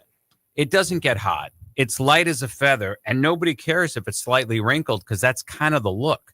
So it scratches right where you itch. Checks all the boxes, man. Can you throw that in the washer and dryer? No, I don't know. I haven't done it. I bought a bunch of them. I never clean them. You know, I don't wear them often enough to have to clean them. You just hang them out. They air out. They smell fine. Cool. But I'm a guy like that. Like I have, I'm not gonna, for as put together as I tend to be, but like I don't do a lot of laundry. I'm not one that I follow that philosophy. Like jeans, you're not supposed to even wash them very often. Go. Once in a blue moon, you throw them in the freezer. But what if you sweat like a maniac? Hold on, we had a fight with Charlie Marlowe that lasted as long as the whole show did. Charlie thought you could wear jeans 16 times or something without, not me. Because, hear me out, okay? You get some sweat in the unmentionable area, maybe the crack area. Yeah. And look, you're wearing underwear, so maybe that filters it out. I'm not chancing that. So, to me, 2 wearings with jeans, and then I wash. That's I would say that the correct answer probably lies somewhere between the two, but you got to know yourself. Yeah. I mean, if you're a sweaty ass guy, you know, you're gonna, you gotta know yourself. I sweat. And here's another thing. As a heavy set gentleman, and I'm not saying anyone else has any issues with this on the dais, but I think linen is for the thin people. Really? I don't think it looks as good on. Shaking your head. You're shaking your head, Rock. Oh boy, here we go. What do you got? Because I look fantastic in linen. Oh man. And this is the second time somebody in the studio has slowly but subtly pointed out that I'm a fat man. Oh, and you know what? You're not. I don't need the subtlety, Jimmy. Come out and say it. Listen, as a former legitimately fat man, I can tell you flat out, none of you are people that I would consider to be fat. Exactly. But if you look at the sheet, I'm 6 foot and I weigh 245. According to it says I'm obese. That sheet's BS. Yeah, you know what I'm talking about? Who cares about BMI except for your doctor? Right, and BMI does not apply to athletes. Okay. Because the athlete body is kind of the exception to that because the proportions are all different. You're big bone. I'm big bone. And you just big bone. Big head, big hands. Well, they tend to be disproportionately muscular, and the whole muscle weighs more than the fat thing. Yes, we do. So there you go. So no, you can't let that throw you, man. What did they say you're you don't look 240? Yeah. Well, then that means you're muscle. It means it's got to be muscle. Sometimes 250. In my heyday, I was just a couple of pounds shy of 300, and none of it was muscle. What was that back in like 2010, 11-ish? 2011, right before that. Right before the surgery. First surgery. Was it uncomfortable? Back when I was almost tipping 300. Being that heavy, driving, flying, everything. Of course, it affects every aspect of you. And I'm only like 5'7". And now they're telling me I may be shorter than that. So that's a lot of weight to carry around. It is. That said, and I can't speak to the linen comment because I did not wear linen at that size. But I'll be honest. Because you were heavy. Well, at that size, I don't feel like anything looked good. I mean, the truth of it is, what are you wearing? A Hawaiian shirt? All black. Yeah, I mean, exactly, which, is doing the best you can. But I mean, at a certain size, you just don't look good. I actually think linen looks good on big guys because it naturally drapes. It naturally drapes, and so it's not form fit. There it is. That's so you can pull it off. If that's what you need to get through the day, then believe it. Yeah. It's true, but so does a muumuu, and I'm not sure that I look good in a muumuu. I don't even know what that is. It's like a big caftan. Oh yeah, it's like you wear it like Mrs. Roper on the Ropers would wear it. It's just like one big poncho that would cover everything it could, but it didn't look good. It's why I look better when I wear suspenders with my suit instead of a belt because it doesn't cut everything off. It just sits there all nicely. I think an obese Marlon Brando was wearing linen in the movie Apocalypse Now. I don't know if anyone saw it. And of course, and let me tell you, we movie. only thought he was obese in Apocalypse Now. Like the 90s, Marlon Brando, when he comes back, 1979. that's true. When he comes back in '89 with the dry white season, he's incredibly large. And then when he made that horrible, and he's my favorite actor of all time. I love Marlon Brando. He's the best. What was the one about the island? But when he did, the island did Dr. Moreau and that Christopher Columbus, the Discovery movie. God, 1492. So bad and so fat. Did you like Apocalypse Now? Because I did. Yeah. It's an interesting movie to watch. I thought his performance in that was brilliant. They had to shoot in a certain way because he was to so hide big. how big he had gotten. But it was. I thought he was so awesome. Impactful. That's a good movie review term. It was so impactful. That's right. And people had not seen him in a long time because he does The Godfather and he wins Best Actor in '72. The next year he does Last Tango in Paris. Doesn't do anything between that and Apocalypse Now. Eating. Yeah. He went off somewhere. Sat Lawrence down Fishburne to a was meal. a child actor in that movie. That's true. Lawrence Fishburne was only 14 when he did Apocalypse Now. little guy in it. Martin Sheen, was very young too, and had a heart attack that stopped production for a really long time. That's why the movie went over so long. And that scene where he was like mad at himself and drunk in his room. Yeah, he was really drunk. Yeah, and it was kind of a lot of that. They say was kind of an improv scene. That's why it's a great movie. I feel I liked it. My problem with that movie is like I love the movie, but every time I watch it, the tonal shift as soon as you first see Dennis Hopper, and then like the shift in the movie, like as soon as Hopper comes on screen, and I love Dennis Hopper in that movie, but it's like it's almost like it's two different movies. And the second half does kind of lose me a little bit at times. It's like three can see movies. that. Yeah, I agree. I agree with what you're saying, but I've always equated that movie to my experience in sports talk radio. That's right. Like same kind of thing. Generally speaking, sports talk radio has been like one of the unmanned outposts. Is that right? Just sort of that they hit along the way. Nowhere. What's your favorite war movie? Oh, geez, there Saving are so Private many. Ryan. No, I mean, Thin Red Line. I actually don't like Saving Private Ryan as a story. I think that as a film, the opening 20 minutes is one of the most incredibly realistic, Dunkirk, horrifying things I've ever seen. Where are we going here? Can I get a shot? Bridge on the River Kwai. You know what? I've never seen it. And Really? I know it was the best picture, and I Okay. think 57. I'm not going to be one of those guys that pretends I saw something I didn't. I have not seen that. Now, I would say that Full Metal Jacket, I think, is pretty It's powerful of a movie, Yeah. and that's another one that feels like two different movies. Yes. You have the first half and basic What about training. Platoon? Platoon was good in that one, obviously best picture, so well respected. But as a war movie, I don't know. Full Metal Jacket, I think to me, Pretty hardcore. I can remember the scenes from that with such clarity, so they must have been more impactful for me than Platoon. And Platoon, I can only remember a couple of scenes that stood out. One in the village, and then when Willem Dafoe's Elias, character, when he comes out with yeah. his beautiful music and he's getting Bonds. Remember that line? Bonds. You know what? It's Bonds, not full. It's military, not full war. One of my favorite movies of all time.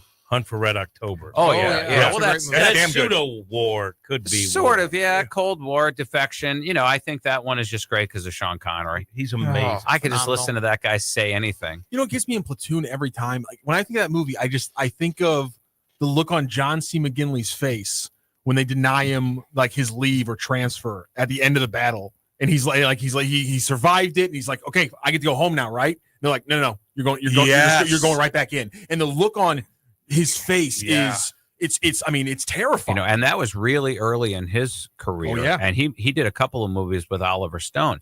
What's interesting is he actually I went to NYU for my freshman year of college. That was 1989. Yes.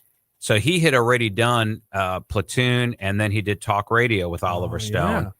And he used to work out in that NYU gym because I guess he had gone to Tisch. So I used to work out with him, and we would, I didn't talk to him a lot, but we would take turns. What do they call that when you get in for a set? Reps. Reps. Get my reps yeah. in. But yeah, he was just at the cusp of his career, but before he ever did Scrubs or became sort of recognized to the common household. He also did Wall Street in '87. Oh, with Charlie Sheen. He did the comedy show. Remember the comedy movie Michael where they're working? Douglas. And he's like, he has to go to the job site and like evaluate who's doing what. It's a comedy. Office Space. Office Space. Oh, my God. Office Space. Fantastic. That is a legendary I love Office Space. movie. That's I don't know great. anybody, if anybody's ever like worked in an office environment for an extended period of time, they can't not love that movie. It's hilarious. 8 different bosses. So what do you do here? Exactly. Nothing. Oh, interesting. That's right.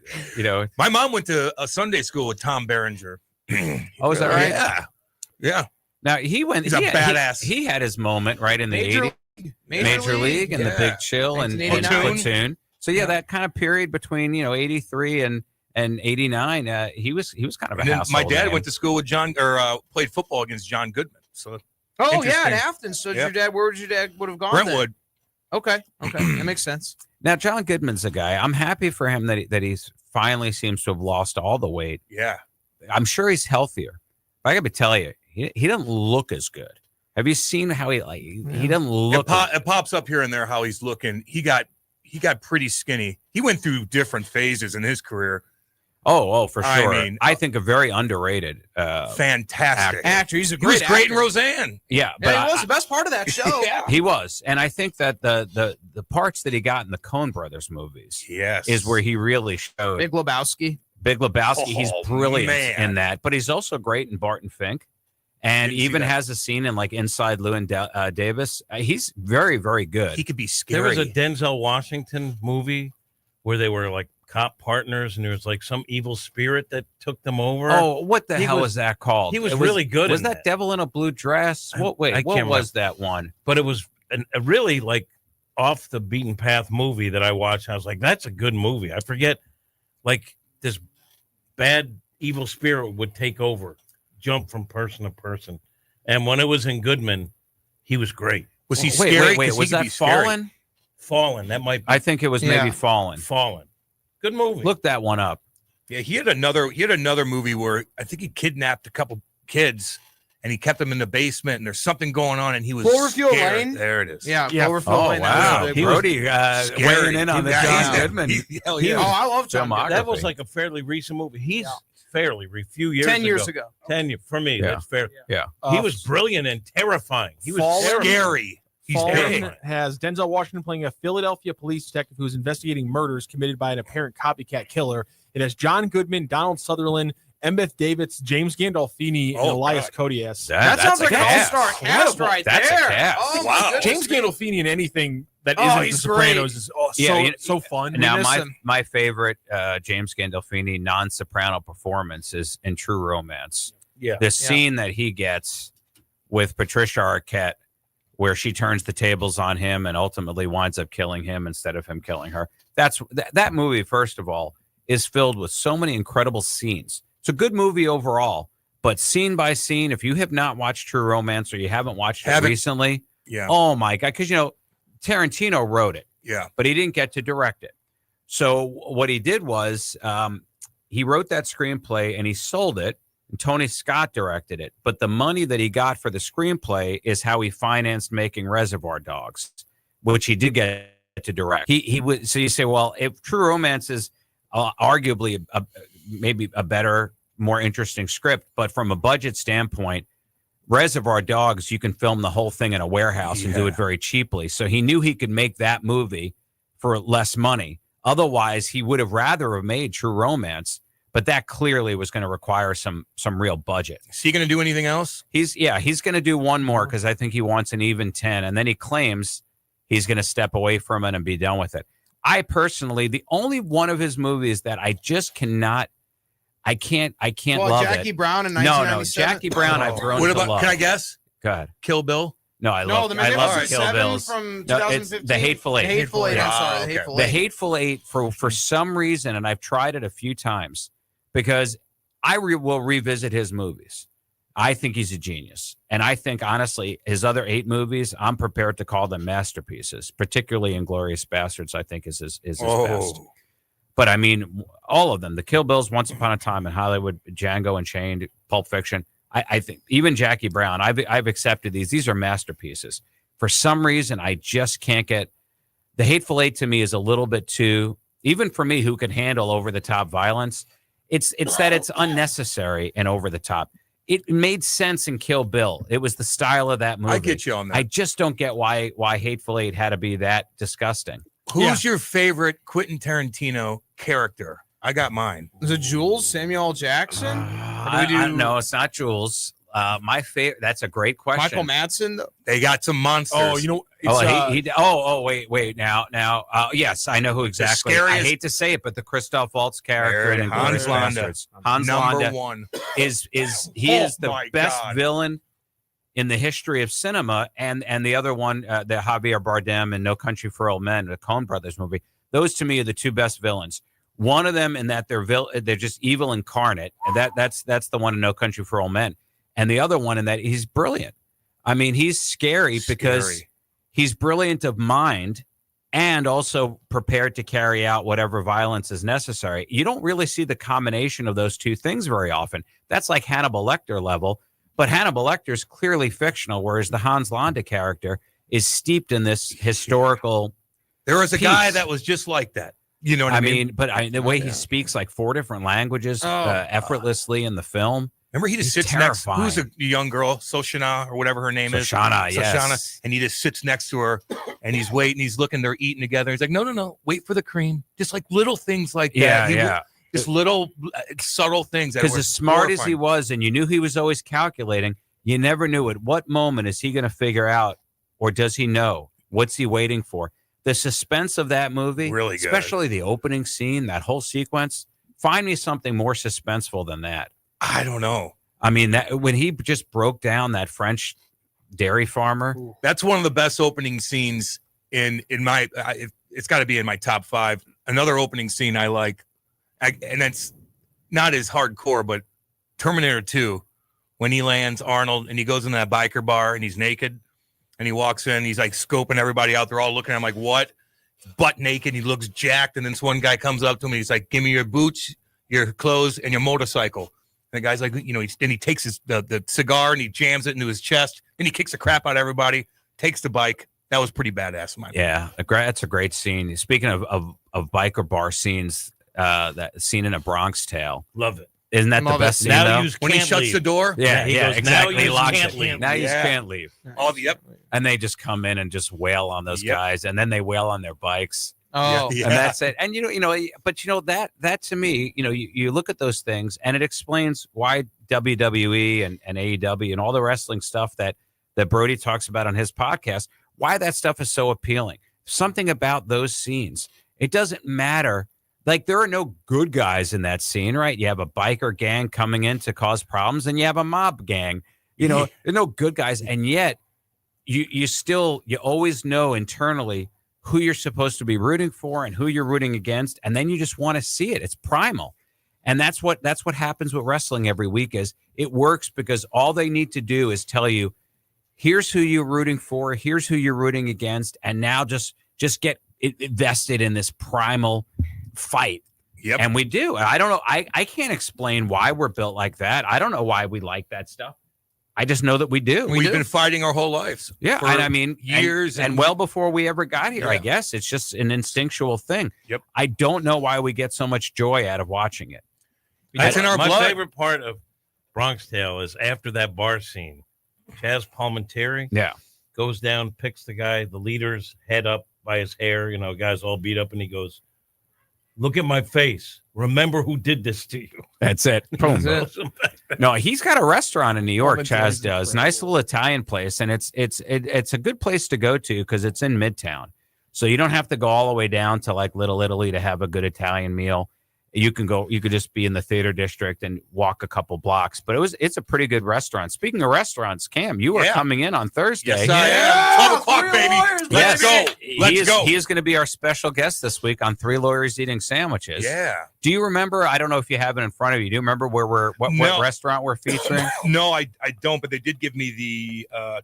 What is your go-to sandwich place in St. Louis? So, if you had picked the place yourself, what do you think you would have picked? Sandwich place. I mean, Adriana's. I got to go. I gotta go. I just have to because I haven't been there in a while. I live way the hell out there. I never really kind of go that way. So I've been ever go to Grassi's like I told you? Yeah, I've been to but Adriana's like that's if you talk to everybody around that really knows what they're talking about when it comes to this stuff, they always say Adriana's. When was the last time you were there? Years. That's my favorite. It's my favorite place. Now they sold part of the ownership of the restaurant. But they're still there. It's still the same people working there. Yeah. You're still getting the same. I was there like 2 weeks ago. Yeah. Did you know that they electronic had menu board? Yeah, Adriana herself and Diana, one of the daughters, who always works the register, and she's a delight. She makes everyone feel special. She really does. They're the warmest people. They sold their share of the business to, I think, the fellow who owns Trattoria Masala. Really? And you see the impact that they've had. It makes me very happy. Because as a person who works walking distance, our offices are on the hill. And as good as their food is, I like that they're still there. And one of the other sisters kept her ownership share. Yep. So they're still vested. But now that the business side is being handled by like a restaurateur who really knows how to run a business, it gives me confidence that it's going to be there for the long haul. It's not just going to fade as the family ages. They've added some great side dishes to the menu. A whole little thing with all sorts of extras, and it's just better. You feel the modernization of the technology, but the food is every bit as good as it's ever been. Best sausage sandwich I ever had. It's spectacular. Is Mom's Deli still Mom's Deli's still around. They moved to a new location. They moved to a new They're location. going to be on Hampton, They're not right near DeBerg. Okay. On that, they're going to be on Hampton over on that. I don't side of think Hampton. they've reopened yet, but they're close because the sign there. I saw something online about it. So what other place? Would you have? You know what? You got to put Joya's in there, right? Yeah. What I mean, and what do you like? You like a meaty sandwich? You like are you a cheese guy?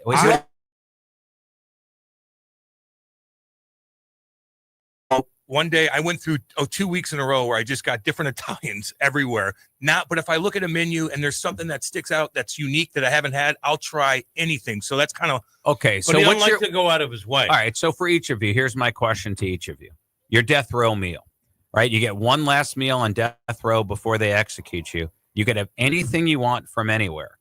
What's your last meal? What's your death row meal? Boil with king crab legs and lobster and mussels and everything like big shrimp. That right, corn on the cob, potatoes, the whole thing. Sausage and Dewey sauce. That's what that sloppiest meal ever.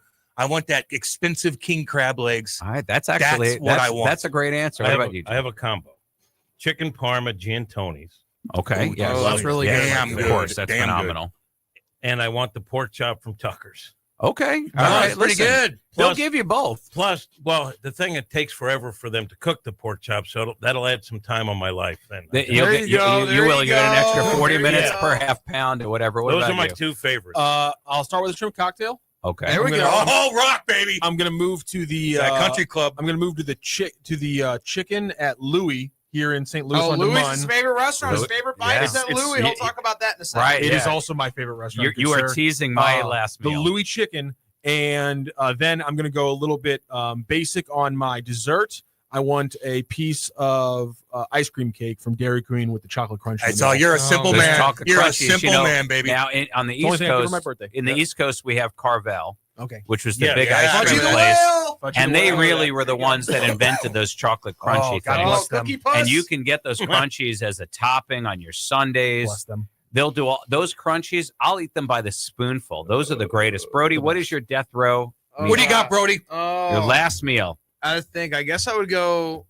I guess I'll pick a Joyous hot salami or an Adriana's meatball and just have both of those sandwiches and then just end it. I don't need any sides. Yeah. I don't need dessert. His side will be a second sandwich. I don't care. Second sandwich because I'm like if I'm gonna pass, I need two sandwiches for my two favorite places and then just pass. So what's yours? I went to Louis. Oh yeah. Well, my last meal it will be from Louis on Demond, and it's their gnocco. Not their gnocchi.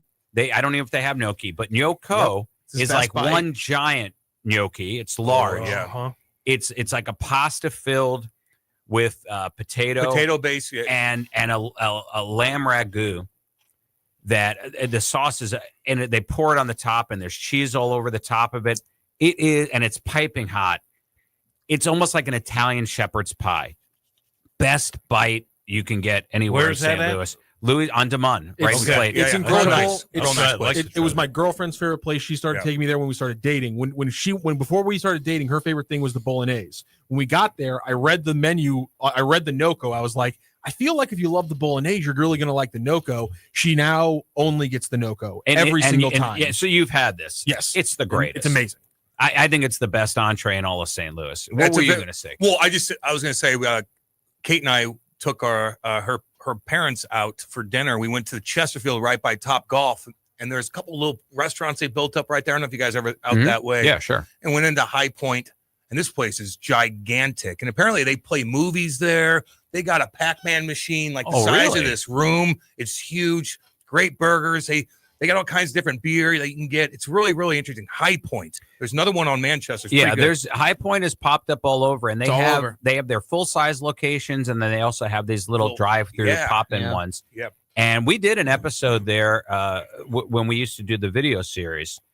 At the time, and I don't think they have it anymore, they used to have a French onion burger where it was served on like an English muffin, and it had, how the onions in French onion soup get that nice brown and they're kind of sweet. Yeah, baby. And they took a burger and they throw a bunch of that on there and a little melted Swiss and a toasted English muffin. And let me tell you, good. That thing was a joy. Are you an English muffin fan, though? I don't see you eating English muffins much. No, because nobody's offering them to me. You know, when I was a kid, like you guys are old enough to remember when the English muffin pizza was a big deal. You took an English muffin, you put a little sauce on it, a little bit of cheese, and then you put it in a toaster oven.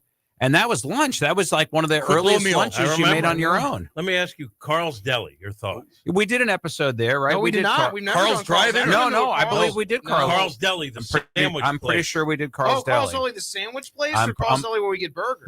No, that's Carl's Drive-In. Right. I believe Carl's we did do Carl's Deli. Ooh. I think it was solid. I don't remember any. I don't know if we had any standouts there. What's the standout? Someone told us to go there. I took my kid there a couple of weeks back on an off day, and he got the turkey sandwich. That's what I got. This big. Yep. Really good. Yeah. Really good. Good quality meat. Well, and I it kind of felt like off the beaten path. We went to Bulliard's. We did an episode. Oh, that's great. They had a sandwich called the Feisty Bull. Ooh, that is it's a revelation. It's that good, and they're a full scale butcher shop. So they're in Maplewood. You would love that place. Go in there. Get any of their sandwiches. Get their beef tallow fries, which are incredible with their homemade ketchup. God, I'm starving. And then take some of their meat home to grill up because they're butchering it right there. These people know what they are doing. I get excited talking about food, and I love the local scene because I want my stuff fresh, want it made by passionate people. Yep. That's why I love Max Local Eats. That's why I love Bubba's Deli. That's why I love Bulliards. You go into these places. These are not just a money-making venture for these people. Like, this is the passion on a plate, people taking it seriously, got into it for all the right reasons. Even Capriati's, which is technically a chain, but we only have the one right here in St. Louis. I know the guy that... Yeah, Jonathan. Anybody out there, Three Lords Eating Sandwiches, episode of Capriati's, let me tell you, episode. And for the love of the sandwich. That's why they do these things. It's not for the money. I worked in Wilmington. They have one there. And so I was amazed when we moved out of the city here, and they have one right off Manchester there. Thanksgiving on a bun is the Bobby. Pretty great. That was like in one survey considered the best sandwich in the nation. Pretty great. And you can get it right here in St. Don't Louis. you demand How much to have do you the eat a Thanksgiving day? gravy all year? That is my demand. I like to dip it like a French dip, but I like to dip it in Thanksgiving gravy all year round. Do you eat a lot during the day? Me, no. I used to. You're looking at me. This is a tale of two different human beings. Back in my day when I was an eater, I was an eater. I earned those pounds. I really did. Genetically, I was kind of screwed a little bit, predisposed for sure, but I was an eater. Now, ever since I got myself pretty microscopically thin, I'm so paranoid about even gaining a pound that, like, if I know I'm going to eat poorly, I plan for it. Like, I make sure I don't eat anything before that during the day, and I assume I'm not going to eat anything else the rest of the day. So one sandwich and pretty much... On the days that we shoot the podcast, that's all I'm eating that day. That whole day. That's it. Because you'll see on Thursday, you're going to be challenged. When they bring in 4 or 5 different sandwiches for you to try. Oh, boy. And if you don't pace yourself, and I'm terrible at it. I don't pay. The first thing that I taste that, bless you, that tastes good, I don't have an off switch. I keep going. So, that's the other thing. That's like cereal. Cereal was what got me fat to be. It's my first love, but I can't touch it now. I can't go anywhere near it because I do not have an off switch. So what are your favorite breakfast cereals then?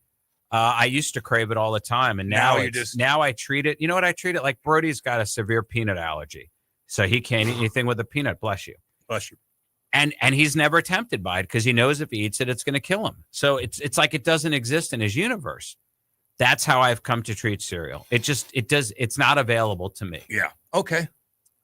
It just makes me sad. Is that tough with a peanut allergy? Like, you really have to watch. Only desserts at restaurants. That's it. Desserts are the biggest. Desserts and candy is what really you're deprived from. Rest of everything in life is fine except for desserts and candy. But like every time we go out to dinner with like people and everyone's getting a dessert, like he just won't let himself have a dessert. He just won't do it. He's just too paranoid it'll have peanuts in it. And a lot of times it will, unfortunately. Yeah. Well, I think you don't know what's going on in the kitchen in some places, Yeah. Luckily, there are enough nut-free bakeries that if it's a special occasion, he can have a cake or something. There's this new place right by Clarkson and Clayton, way down by me, and it's called Slim Sliders. Ooh. You ever heard of that? No, I have not, but I heard on the radio. Slider, Cam. Slim Sliders. What's their angle? I don't know. I heard a commercial on somewhere. I heard it, and actually, I mean, I think it's just basically sliders. But I'm kind of curious if anybody heard of that. It just popped up near me. Anytime something new pops up by you, I'm curious to see what's going on. I'll get out there this week. Brody knows for many years I've talked about how I would love to have a restaurant that was all sliders. Like you could do a million things in sliders, and I like trying different things. Basically, White Castle. Small sandwiches. Yeah, but White Castle will only give you a chicken or beef, and really just beef. Oh, so you would go pork, you go pork sliders, chicken sliders, beef sliders, and then what would be the fourth? I feel like you could put anything on a slider and it would work. I think it's the perfect way to have leftovers. Cam, is it Smalls? Smalls, my bad. Sliders? Smalls sliders. So it looks like it has 3 locations in Missouri, but it's big in Louisiana. Yeah, it's got like 15. What's their angle? He's got the menu up. It sounds like they watched The Sandlot when they were kids. Calling just commercial got me. Their commercial got me. Really? They have Smalls sliders and Smalls fries. So if you look here, they got the combos. They have 1 slider plus fries and drink, 2 sliders, 3 sliders, 4 sliders. You can add bacon. Tell us about the slide variety. I mean, they look. What can we get on a slide? Is it beef, chicken, pork? It looks like it's beef. It looks like it's all beef.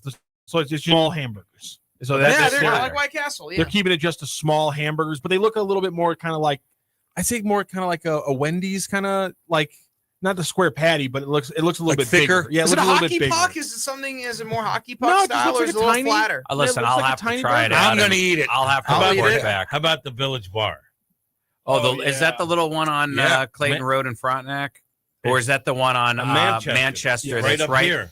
I haven't been there in years. It's a great place. Is it held up? Great burgers, crinkle cut fries. I'm a crinkle cut fry guy. Let's get lunch there today. Yes, we will. What is it called? Village Bar? Yeah, Village Bar. That's Right right up close to where you live. Yeah. So we can hit it, and then I'll take you. I'll take you back to your place. The burgers are like, I hate to say it because it sounds disparaging, but to me they're like really good bowling alley burgers. Yeah, O'Connell's is like that. Yeah, and sometimes those are the best burgers. There's a place off of Cherokee Street. I don't know the name. I'll have to find out for you. Yeah. And all they do with burgers, and their whole thing is that they do it on a griddle that's so well seasoned because they've been cooking nothing but burgers on there for like 80 years. You can taste 80 years of flavor in every burger, and it's amazing. Yeah. You get a good bun, and you don't put anything on a burger like that except ketchup. Just meat, ketchup, and the roll, and that's it. And those, I mean, if I can't have Louis as my last meal, I probably just have that. Just take me right back. We backyard burger. You ever been way out to Hawthorne? Hawthorne Inn? No. In Labadie. It's a cool little place. It's awesome. It's a trip out there, but it's really pretty. Yeah, but I used to, it's real pretty. We have we have offices out in Washington. Brown and Crouppen does. And nowadays, I don't have to go and man that office at all. But when I started off 24 years ago, we would take turns manning the different offices. Oh. So when you're driving out to the Washington office a lot, you go right through Labadie. I always like taking 100s to go through those back roads. Yeah, real pretty. It's prettier.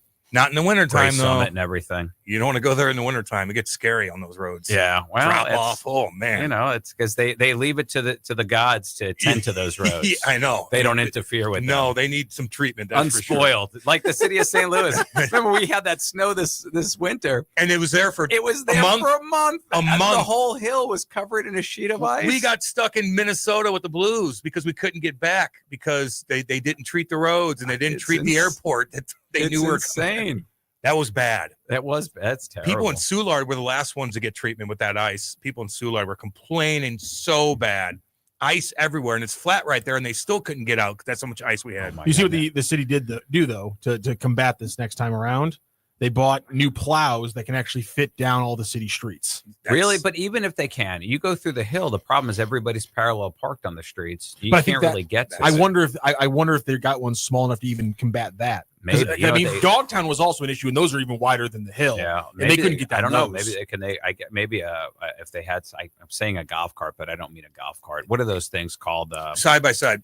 Yeah, like something with a little bit more power. Yes. That would be. Those things are badass.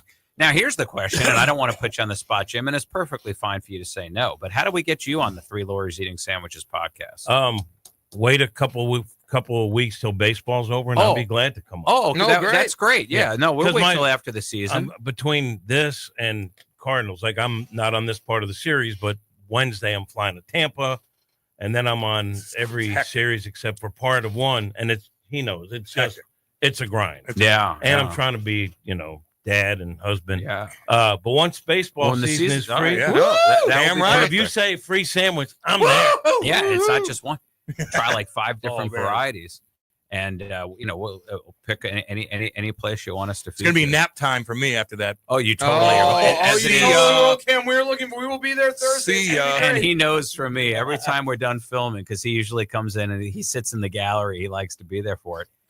He also enjoys a free sandwich because we get sandwiches for our gallery. They don't even have to be on air. Really? And then as soon as we're done, we go right into my office. I have a pull-out couch in there. The second I get in there, I immediately lay down. See you later. In the fetal position in pain. Don't care. Can't handle it. I am taking a nap. It's too much. So, Brody, what's up with the next podcast, buddy? We got Wrestling on the Spectrum. It'll be this Saturday. We're going to be previewing AEW's Forbidden Doors. So that's going to be coming up. They had a major weekend. guest on this past week. Jeff Jarrett was on. Oh, dang. Last Outlaw rode into town. It was a very, very good episode. I encourage everyone to listen. It's up on the Lou Info YouTube channel. I thought it was the best interview you guys have done. Yeah. I thought he had a lot to say. I thought he was a good interviewee. I thought you guys asked some really good questions. Kind of stuff I have not heard him really do on other broadcasts. Right. Good for you. Yeah. Good job, man. Thank you. All right. Well, right on. We'll check that out. And we will be doing the podcast with you tomorrow, Ed. We're going to eat Thursday, some sandwiches. right? I'm sorry, Thursday. Today's Tuesday. And I want to do tomorrow's it Wednesday. We will. When the Thursday. season's over, I'll remember. Believe me, I'm good like that. I appreciate you guys coming in. Yeah, thanks Ed and for Brody having Herman. us. All right, we're going to Have go a to good week. We're going to go to break. We'll be right back. Hot Take Central 2.0. All right. Hot Take Central 2.0 Now, as you sports fans know, It's really getting out of hand, man. It's going way out of control. with Cam Jansen I'm going to lead you down the path that rocks. and Jimmy the Cat Hayes. You're a legend in the city, living by day instead of night. Weekday mornings from 8 to 10. hell yeah. Only on the Lou Information Station. Streaming 24/7 at louinfo.com. Hot Take Central 2.0. This whole situation is getting out of control. St. Louis's new home for the best in sports coverage is STL Sports Central. Find them on YouTube or at stlsportscentral.com. With names like Randy Carricker and Bernie Miklitz leading the way to provide you with the latest news and commentary on all of your favorite St. Louis sports teams, along with great written content and post-game shows after every St. Louis sports team plays. That's STL Sports Central, online or on YouTube. Join your fellow St. Louis City SC fans at Hot Shots Sports Bar and Grill. All St. Louis area Hot Shots locations are proud to be a part of City on Tap, presented by Michelob Ultra, the official network bringing St. Louis City fans and ice cold beer together. Catch every exciting moment of the 2025 MLS season at Hot Shots. Since 1990, Hot Shots has championed St. Louis sports, and they're thrilled to keep the tradition alive for St. Louis City SC. Find the Hot Shots near you at hotshotsnet.com. LouInfo.com news headlines. Brought to you by Brown and Crouppen. 222-2222. This is your LouInfo.com news update. Missouri Attorney General Andrew Bailey announced his plans to resign as he takes on a role with the FBI. His last day as Missouri's Attorney General will be September 8th. He'll serve as co-deputy director of the FBI. The governor will appoint someone to fill the remainder of his term. The St. Louis Zoo hopes the addition of 4 new endangered spider monkeys will draw attention to criminal animal trafficking. Federal authorities seized the monkeys, which are believed to have been poached from the wild in 2024. They were sold as exotic pets. The St. Louis Zoo hopes for the passage of the Captive Primate Safety Act, a bill that would regulate the possession of non-human primates for use as personal pets. A St. Louis man and a Troy, Illinois man have been charged after allegedly stealing over $1,200 of product from Menards in St. Anne. Michael Jackson and Seth Blaisdell allegedly took merchandise from the store at 11140 St. Charles Road on August 3rd and took off, reaching a speed of more than 100 miles per hour. For the Lou Information Station, streaming 24/7 at louinfo.com. I'm Jen Austin. Now, LouInfo.com weather. Presented by STL Sports Central. St. Louis sports. Anytime, anywhere. Here's your LouInfo.com weather update. A few showers or thunderstorms, a slight possibility today. The heat and humidity continue. We'll be in the mid-90s, and our heat index at about 105. Then tonight, we have a little cold front dropping in. Might bring us a shower or thunderstorm. We'll be in the mid-70s, and then a break from the heat and humidity coming up on Wednesday. Maybe a shower, partly sunny, upper 80s. I'm meteorologist Steve Hamilton for the Lou Information Station, streaming 24/7 at louinfo.com. Hey everyone, Cam Jansen here to tell you about the experts at Fast Signs in Earth City. Fast Signs can handle any and all of your business visibility needs, from traditional signs and graphics to digital to core graphics and anything in between. Fast Signs in Earth City has you covered. The station uses them, the Blues use them, and you will love the work they do. Call 314-344-4400 for your custom signage needs today. That's Fast Signs in Earth City, 314-344-4400. The choice of a lawyer is an important decision. It should not be based solely on advertisements. Not sure how to get a lawyer after an accident? Call Brown & Crouppen. We'll walk you through it. Worried it'll cost too much? Here's a fact. At Brown & Crouppen, you pay nothing up front, and we never get paid unless you do. When you're our client, you'll have all your questions answered, all for free. Hurt? Get the facts and help you need. Call Brown & Crouppen now. A legendary weekend is coming to the Lou. Don't miss the Stiefel Charity Classic presented by Compliance Solutions, September 4th through 7th at Norwood Hills Country Club. Watch PGA Tour champions compete and enjoy a live performance by music sensation OAR at Friday's community concert presented by CarShield. Tickets start at just $20. Kids, military, veterans, and first responders get in free. Get your tickets today at StiefelCharityClassic.com. Back to more of Hot Take Central 2.0 with Cam Jansen, The most perfectly trained athlete ever. and Jimmy the Cat Hayes I'm an influential and respected man. on the Lou Information Station. Streaming 24/7 at louinfo.com. Hot Take Central 2.0.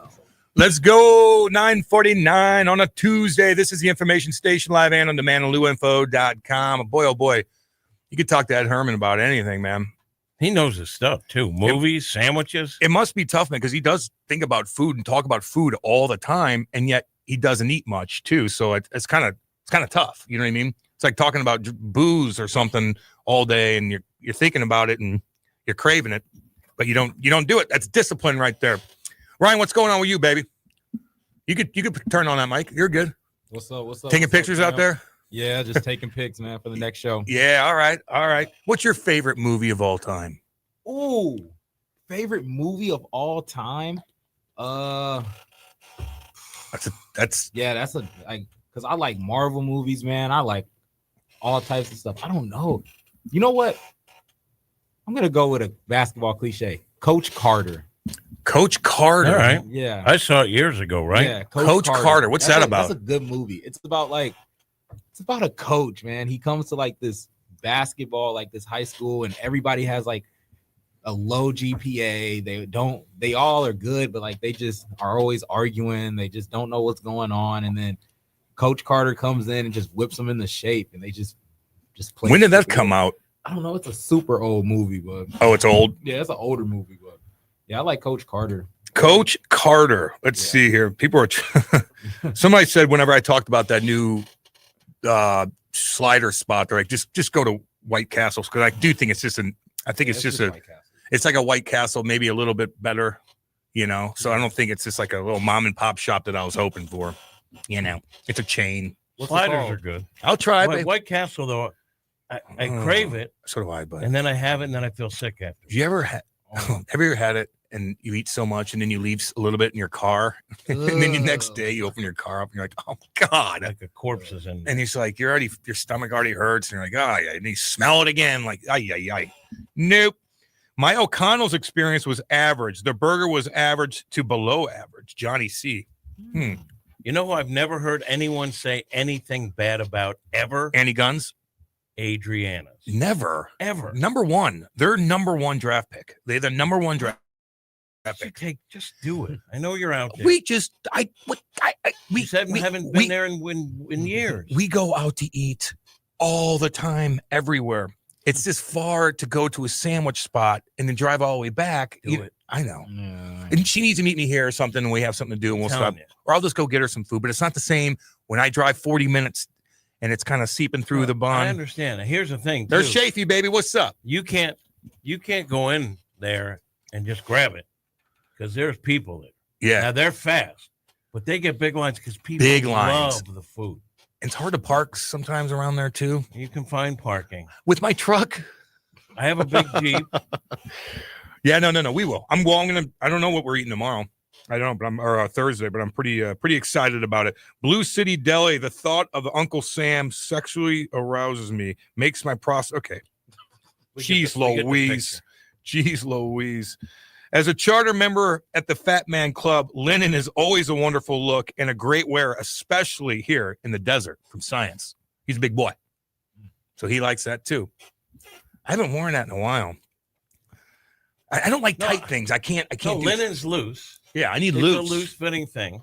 I'm just saying I got a few extra pounds. When I say a few, I mean a few dozen. And I don't know if linen would accentuate the positive. So but linen's comfortable. It looks comfortable. Ryan, did you see that? Did you see Drewski, who I see everywhere on my feed right now? Yeah, Drewski's everywhere. Why is he everywhere on my feed? He's hilarious. Yeah, he's funny. But then he goes on ESPN. He's wearing a Barry Sanders jersey. And the lady, what's her name again? A weird McNutt. Thinks it's a Shedeur Sanders jersey. And everybody's just like, no, this is Barry Sanders. He was really good. Arguably one of the best running backs ever in the NFL. And she didn't even know. She didn't even know you work for ESPN. What? I don't know. You know what I mean? I don't know who that guy is, but I did see that. He's a comedian. He's actually hilarious. Yeah, Drewski. he He has just a does show. little clips. No. And they has are a show, fantastic. Cam. He does a show? Bro, he has a show every Friday. And it's it's called Could Have Been a House. It's like you bring on contestants. I and see it. I see. it's- And he bashes them. It's hilarious. And guys come in, they act like they're hard. He's like, get out of here. He's got his monster bouncers right there kicking these guys out. Yeah. Does anybody ever succeed Yeah, when they go in there's there and people do something funny or something? Yeah, there's people who they get a contract, but it's not really a contract. It's all content for real. Yeah, But he's brilliant. Then he has a show where they come to his house and all the people from the auditions that are that get the most fan votes or whatever, they come to his house and it's even crazier. I bet you he makes a ton of money. His ad placement's insane. I bet you he makes a ton of money. But that's a lot of production what he's doing, dude. Yeah, it's like a show. It's like a whole TV show. Following you around, and you have to be clever and funny and say the right thing. You can't mess up. It's really interesting, man. Some of these guys with social media, you could do with social media right now. If you start making some money. What up? Tommy Famous chimed in again. What's he saying? I love me some Tommy. What's he saying? He said, you played for 10 teams in 12 years. Oh, you boy. don't know the zone. And Tommy answers. Tommy said, I have one of the lowest chase percentages since I've been in the league. You're going to chirp. I'm going to get you. Good for him, Tommy. Tommy Famous. He would be annoying, though. If he was on your team, he would be. I think I would have butt heads with him for sure. I'm curious to see what Matty Holiday has to say about that. I'm going to ask. Matty don't play, though. He's not loud, probably, but he probably gets annoyed by people, Well, he does. I mean, he used Hell to be. yeah. He used to kind of police the clubhouse Yes. a little bit. I told you, Matt Adams, who's a big kid, said, "Hey, let's do the interview over there. I don't want Holiday to see me doing it." Really? And I was like, "You're a big guy." He goes, "Oh, he'd kill me." You respect him. Like you were Yes. like Matty, you're like, okay, what do you know? And he's really smart. And he's the other- nice, though. I used to say, "Oh, he doesn't say." He's really funny guy. He's great. Yeah, I like him a lot, man. I do think they butt heads for sure, though. What would your last meal be? You did something crazy, and you're gonna die. Yeah. You're gonna die. One thing is, what are you gonna eat it's for not your gonna be last just meal? an olive. I know that. So What it's are you probably gonna be eat? It's gonna be a good country fried steak. Oh, with white gravy. Yeah, I like that. Peppery white gravy. Then some Damn. eggs, biscuits, and gravy. Then some bacon. But in all reality, I'm not gonna be hungry if I'm about to die. Give me just You'll kill me. force it in. Just kill me now. If you enjoy the flavor, you're forcing it in. Just kill me. I'm dead. I don't need to eat. But all right. Well, thanks, Jimmy. Thank you, Ryan. Thank you, Matt Rocchio. Thank you, Ed, and we'll see everybody tomorrow right here on Hot Take Central 2.0.